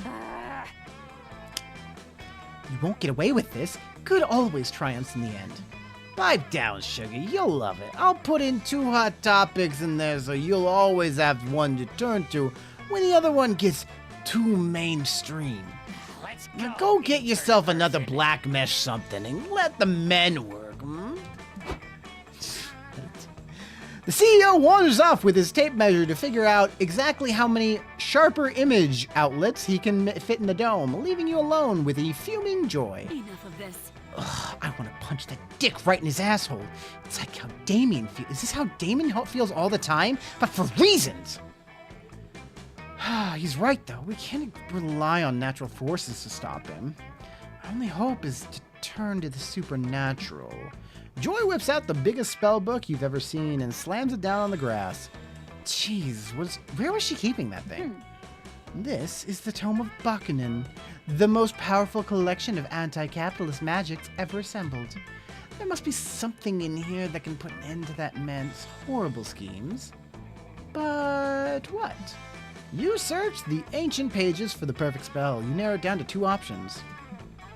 Sacrifice the 1,000 shares of Fortune 500 stock to summon the invisible hand of the market. Or construct the only artifact powerful enough to imprison a Monopoly man. The go to jail card. I feel like my stats back this one better. They don't. Or it doesn't matter. Of course, the go to jail card is a powerful artifact indeed. Ever since it was first widely distributed by the Fraternity of Parker, it has been a potent tool in the struggle against Monopoly. All we need are the appropriate reagents. Let's see, a stock of card, an ink of jet, and a printer to bind them. Yes, I think this might work. And I'm back. Pardon my absence. I was just doing an evil monologue while making a poor person shine my shoes. Now, what futile stratagems have you concocted to defeat me? A bake sale? A rock concert for charity? Some other pointless display of youthful vigor? It won't work. Oh, we have something much more effective. Behold, the go-to-jail card! That pathetic thing? It might have worked on me long ago, but it's useless now. I'm a billionaire, sweetheart. Jail is for other people.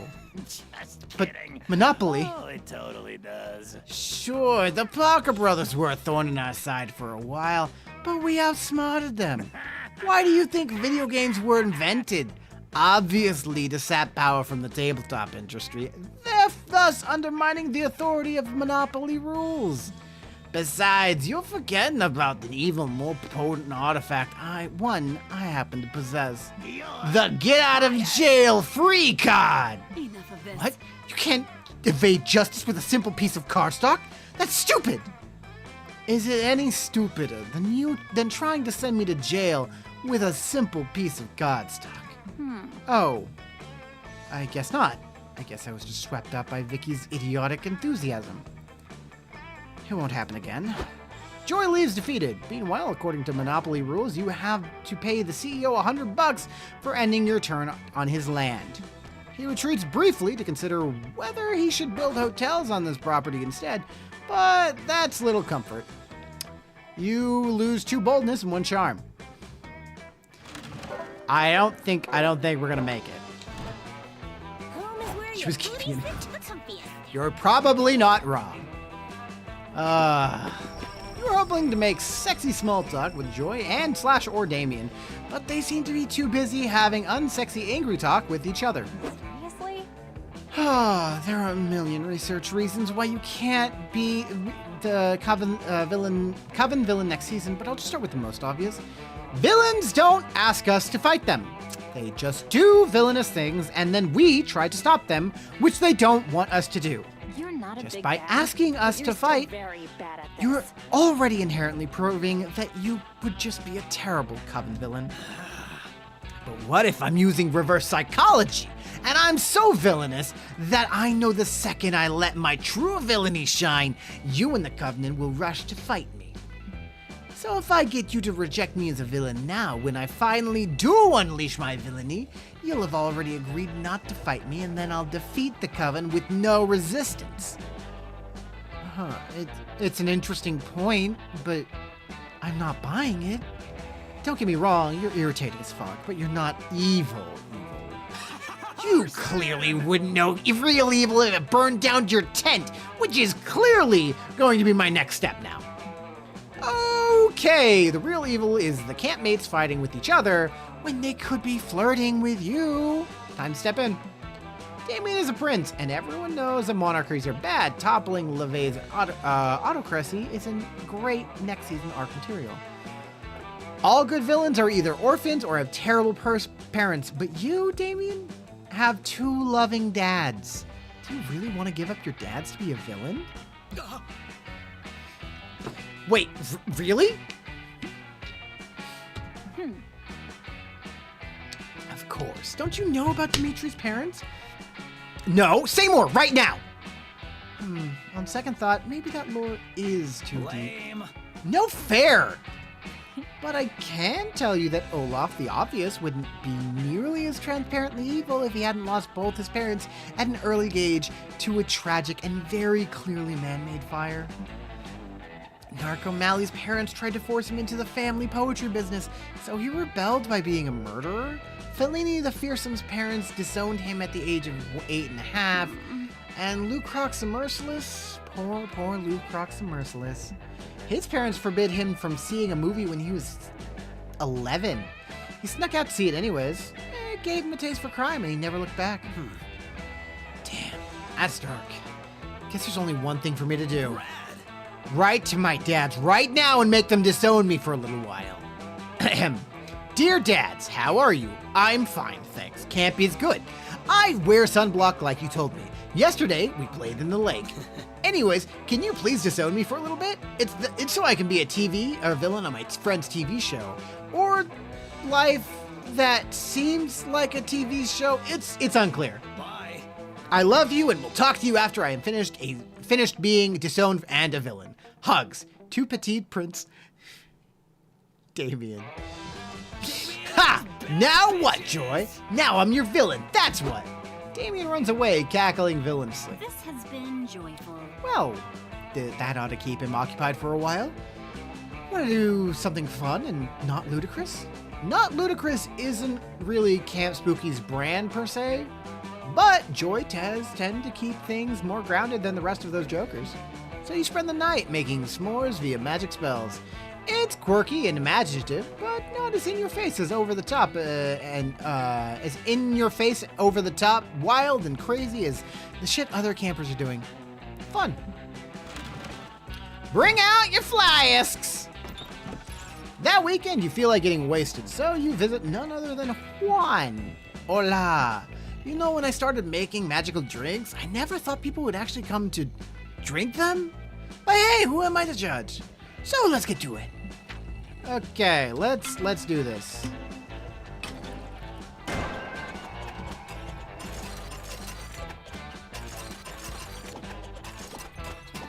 Not that one.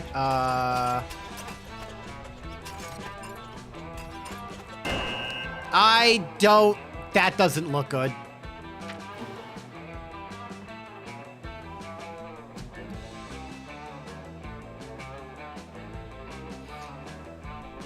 Don't drink the toilet wine. I just have it here because Polly insisted that I offer it as a marketing stunt. That shit cannot do anything good. This round's on me! This is the part where I leave you before you puke all over me. Ciao. I'm so bad at this game. I'm just gonna get rejected again. Let's go! Oh boy. Fuck it. Let's go to the woods. You walk deep into the woods and find a mysterious journal with the number 3 written on it and a half buried in the dirt. Inside of it is tons of information on local monsters and how to defeat them. It covers gnomes, psychic, time travelers, Illuminati-shaped demons. What a boring journal. Where's the drama? Where's the inner thoughts and insecurities about school crushes? I know, right? It's not like this would be like part of a good show or something. Whoever wrote this journal knew nothing about how journals work. You gain no fun from this, but you surely get 2 smarts. Boring. It's a good reference. It's a very good reference. Afterwards, you're hiking with Joy, Dahlia, and Milo. Joy and Milo were trying to have a very insightful conversation about the practical value of tragic literature, but a loud, nearby crunching noise is totally killing the vibe. Okay, Dahlia, what are you eating? I thought I told you that chewing on the bones of your enemies is a choking hazard. I'm not choking on anything. I'm eating these berries that I found a few minutes ago. They were so colorful and bright and full of possibilities. Ah, so much like your future, darling. Wait, how do you know those berries aren't poisonous? I guess I don't. Well, the only way to know for sure would be to eat all of them and see if I get poisoned. That is literally the worst method I can think of to solve this. Milo, back me up here. What doesn't kill you makes you stronger. But I like Dahlia's go-getter attitude. You miss 100% of the shots you don't take. Always the same. Oh, you're both hopeless. I guess I'll just save the day again. Off the clock, I might add. Hey, the real profit is knowing you did the right thing. Just let me... I actually don't know if these are poisonous either. Oh, this is awkward. Does anyone have any ideas on how to identify these? Dahlia raises her hand. Besides eating them, Milo raises their hand. Enough of this. Or doing an Instagram poll. Everyone puts their hands down. Looks like it's all up to you now. Do you have any ideas? No! Check the Bear's Yelp review. Find some besotted lovers in the woods and tragically murder one of them. The other one tries to eat your berries. I have nothing. It does not matter. It doesn't matter. I'm going to lose. Are you sure? I don't feel super comfortable just murdering some random innocent stranger in the woods.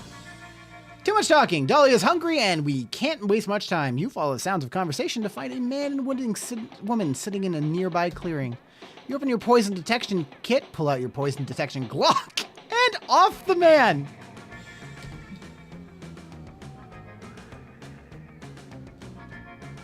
My poison detection clock. No, cries the woman. My platonic friend Mark.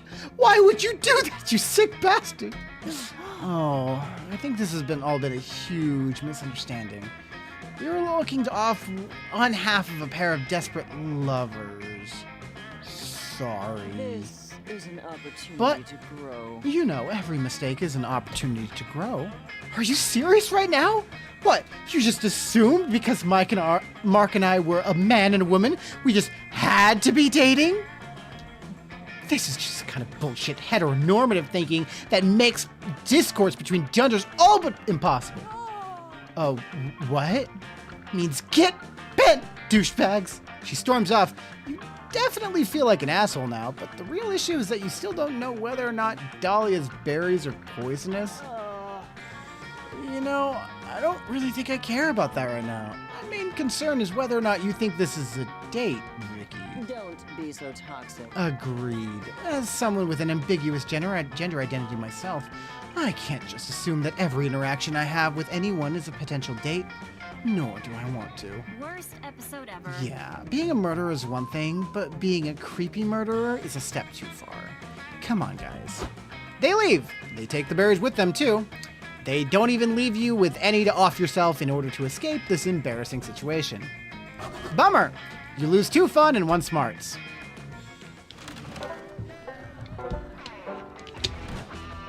Today will be a camptastic day. Are we sure that I can't just go drown in the lake? That day, you bring a magazine to read by the lake. The cover story is how to gain fun while camping with your 6 hottest, most charismatic friends. Step 1, go to the lake. Step 2, wait.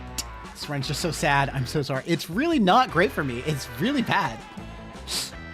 Wait, that's it? And why hasn't it worked for you yet? Oh, wait, you're just getting too fun. Thanks, Cosmopolitan. Oh, later you're looking around for Joy. You've just finished reading her copy of How to Be a Slightly Better Friend, Despite Your Suffocating Horniness, by Dr. Huge G. Boner, MD. You see Joy nearby. She is quietly reading, and you have learned that it's rude to interrupt. So you go give the book back and turn to go. Yay! You showed for basic respect to your friend. Wait, Vicky, that's it? You're just gonna leave? Without introducing any absurd high-stakes shenanigans? Duty calls. I like her bathing suit. Come on, don't be shy. You're always inciting the anger of dark, evil forces. And I always save you thanks to my magical powers and impeccable leadership skills. You tell Joy that you don't really have any urgent misadventures going on. Ever since you stabbed that ghost in the face last week, things around camp have been pretty chill. Oh, well, I guess that's good. I mean, it's not like I was hoping you were possessed by an eldritch horror, so I could cleanse you and save the world from a primal evil. In fact, I'm happy that you're not interrupting me with life or death narrative stakes. I was technically supposed to take the summer off, so I guess I'll, relax. Joy is so cute, and also a low-key workaholic. You remind her that she defeated Dimitri and Morty's plan to poison the water supply last week. That was enough heroics, right? Vicky, you're totally right. Dimitri and Morty are my closest official nemesis. We should head over to Camp Rival right away. We can spy on Dimitri and Morty and make sure that they're not plotting to end the world or the rise of the dark side or anything like that. Great idea, Vicky. Not what you meant, but whatevs. You follow Joy to the Camp Rival camp and you two hide out in the bushes. Right away, you spot Dimitri and Morty. Check out those fiendish, muscular villains. They're clearly planning some sort of evil scheme. Just look at them. They're using that sword to make adorable origami animals? Yep. Morty and Dimitri are doing some adorable and maybe deadly arts and crafts. But before long, they move on to their next BFF activity. Grooming an alpaca. Dimitri put a party hat and poncho on the alpaca, and Morty is busy weaving beads into its mane. Why is it so cute? Because this game's nothing but cute. This game's just nothing but cute all the time, and it's great. They're having so much fun. Okay, I know it doesn't look like they're being evil, but what if that's a sacrificial alpaca? Maybe they're preparing to sacrifice it in some kind of evil ritual. Then you watch as those two shirtless goofballs cook up some fancy homemade raspberry jelly. Somehow, they fashion some fancy jelly beards. And then wear the beards. Sticky, but sexy. This is so frustrating. I can't tell if those two are doing evil deeds or if they're being stupid. And I'll look like a total idiot if I intervene when there's no evil to defeat. I can't believe I'm saying this, but Vicky, what do you think? How do we tell if Morty and Dimitri are actually being evil? Dimitri and Morty are idiots, and stupidity is basically a different language. Hire an interpreter who's fluent in stupidity. Disney movies taught you so well. If the two are evil, they'll burst into a classic villain song sooner or later. This one? I'm so dumb. Which just means I should have been better at this. Someone fluent in stupidity. It's interesting, but I'm not exactly sure who we... Oh my goodness, I know exactly who we can ask. Hey guys! Thanks for asking me to hang out in Camp Rival's camp bushes. I love hanging out in the bushes and sometimes peeing in them. Thanks for coming, Scott. Vicky and I have a favor to ask. You know how you're a really good boy, right? I'm a good boy! Yes, yes, yes! I'm a really, really, really good boy! Since you're such a good boy, we want you to go talk to Dimitri and Morty right over there. Then come back here and tell us if they're planning anything nefarious. Got it? Scott walks over to Dimitri and Morty. It gets cuter. You're worried this is going to end up with a werewolf slash minotaur slash vampire bloodbath, but Dimitri and Morty quickly invite Scott to play with them right away, suspiciously quickly, almost as if they were hoping this would happen. After 45 minutes of solid playtime, Scott returns to the bushes with Dimitri and Morty. Scott, you look so different. What happened? What did they do to you? Joy. Vicky. I've joined the dark side, so that means I have to betray you. Look out. I'm betraying you right to your face. Yes, young Mr. Howell is on our side now. It was our plan from the beginning to lure someone with our fun activities and then turn them to evil. Oh, I knew that you guys were up to something. I guess Scott was the perfect target. You probably need someone impressionable. You got that right, babe. Our evil indoctrination only works on people who are kinda dumb and have washboard abs. Right, Scott? Yeah. Morty and Dimitri taught me that the only way to be a real good boy is to be a bad boy. That's why I'm being a bad boy right now. Because I want to be a good boy. So get ready to fight me to be bad. Because I'm going to say cusses and bark at night. And I'm going to pee wherever I want. I kind of already do that, but still. It's going to take me all for afternoon to fix this. Guess I asked for it. Goddess, why am I such a workaholic? You're not sidekick material. Vicky, can you get out of here? I have to defeat these two idiots and make Scott good again. And you tend to make everything more difficult. Bye. You leave. The white-hot, searing pain of mild social rejection makes you lose 2 charm and 1 boldness. At this point, maybe you should just join the dark side for the attention. I got an achievement for that. All right, so we could ask literally anybody, the person who is like consistently mad at me, or I think we're just gonna ask ourselves out. I think that's what we're gonna do today. We're gonna ask ourselves out. We're gonna choose ourselves, and because I think it's better to just know that I like it under the escape. Fine, we'll ask Joy. I wasn't gonna do it. I was gonna get myself out of it, but we would like to ask Joy to the meteor shower. Yay! You finally gather the courage to ask your beloved to watch the meteor shower with you. Oh, hi. You want to be a summer fling, huh? Ugh. That's so nice of you, but whoa, did you hear that? I just heard a strange noise. I think it was some evil of sorts lurking somewhere and plotting to destroy the world. I'd love to give you an answer, but duty calls. Zero chemistry.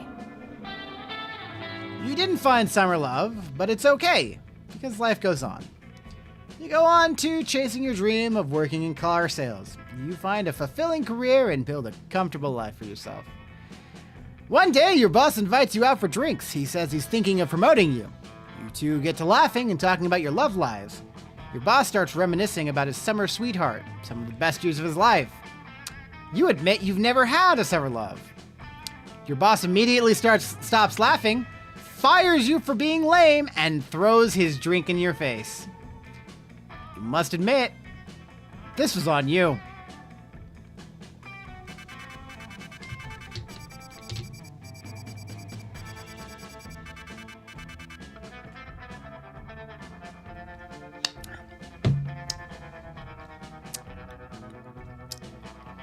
Ouch is right. Ouch is right. Before we knew it, those weeks were gone. It felt like a hot minute, and it felt like an entire lifetime. That night, as we saw summer coming to an end, we all wondered what would come next for us. It felt like the end of something big. Little did we know, life still had many wonders and misadventures in store for us. Now I'm older and I can see it, how those years became the foundation of the mythology of our lives.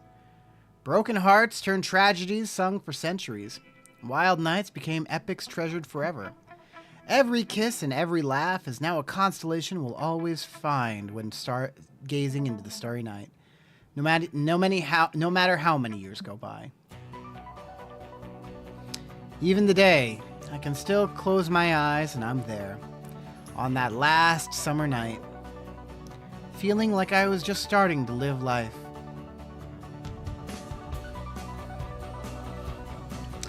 With all my friends around that campfire, so young and unafraid, and so ready to start.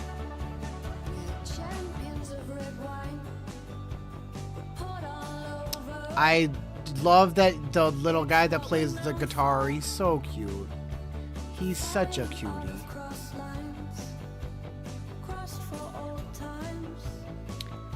Ah.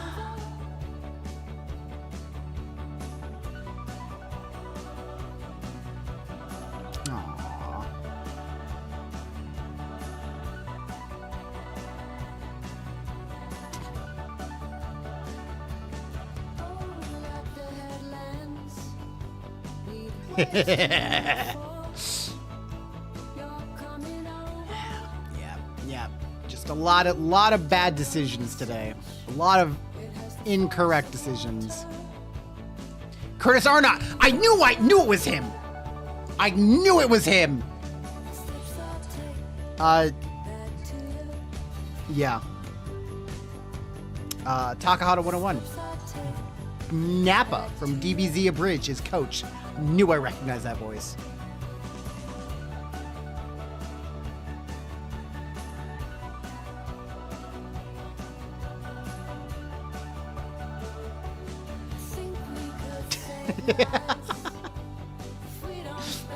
D Wolf 101. It's just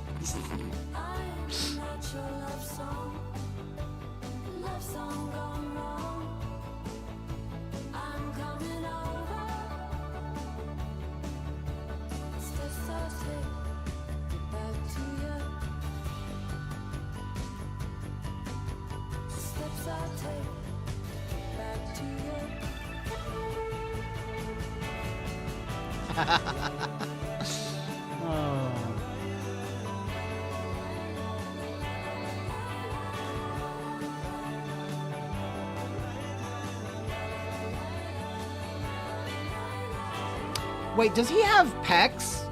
He has pecs. Oh, it's a screwdriver. That's funny. I get it.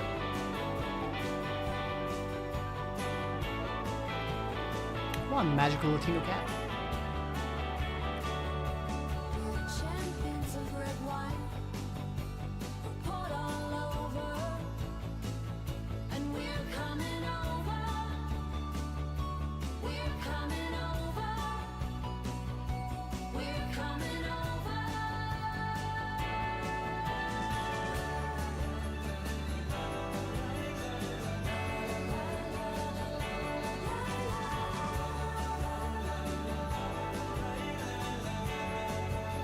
So cute.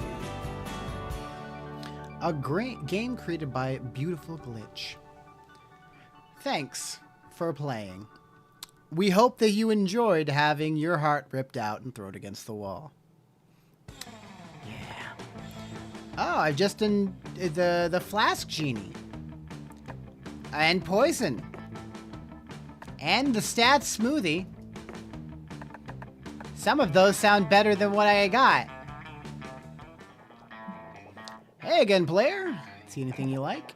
We've got behind the scenes art, we've got cool outfits, and we've got drinks that no one who values their lives should ever drink. Go nuts. Drinking mode. Free drinks.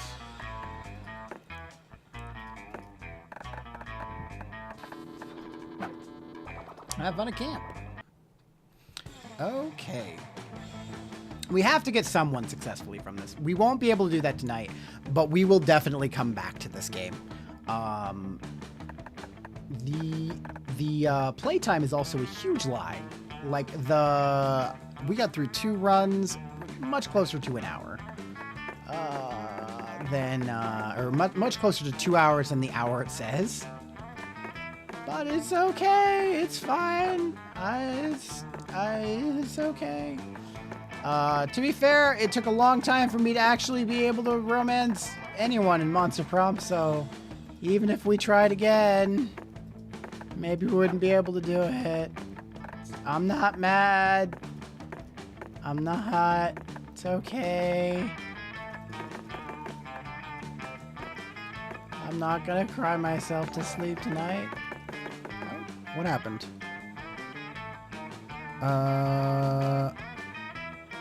Okay, it says something. You got this, no Chiz. Okay, something went off. What happened? Oh, no crying.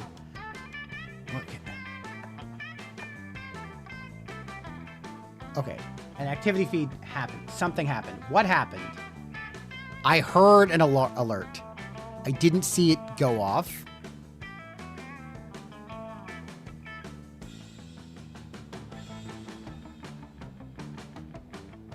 Where did it go?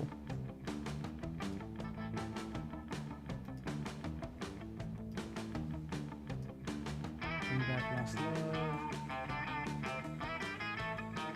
Am I crazy? Like, what? It feels like I'm crazy. I know I heard it.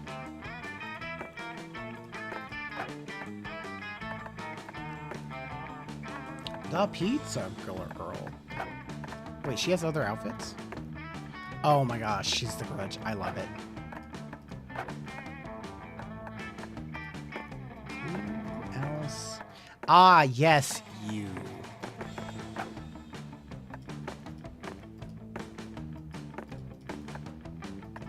What? I don't even remember seeing you. What? You're not real. 1000% not real. Excuse you? Alright. Items. Coral comb. Grow your own philosopher's stone. Special stuff. 2 adorable antagonists. Oh boy. A delicious hat. You can't grow your own jelly beard and hat. Store-bought is fine. Alright. Was that John? Was who John?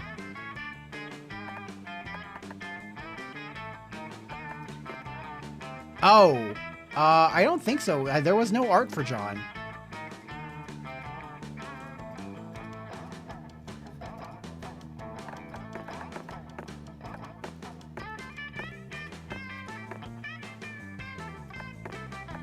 Parents fucked up. Ah, bad boy. The time for good boys is over. The bright rainbow character. Yeah, I don't think it was. He had a name. It was tubular something. Tubular Eddie. So not John. Can confirm, not John. Alrighty. Well, that was fun. And while we didn't add anyone from this game, we were reunited with the lost love that moved back into our neighborhood, Bastila Sean, who was probably the first character that I ever romanced in any game ever, which is cool that she gets to move back. So yeah, she will be added to the list this next time, and it'll be crazy. But until then, take care of each other, take care of yourselves, and have a good night. Oh boy. Oh.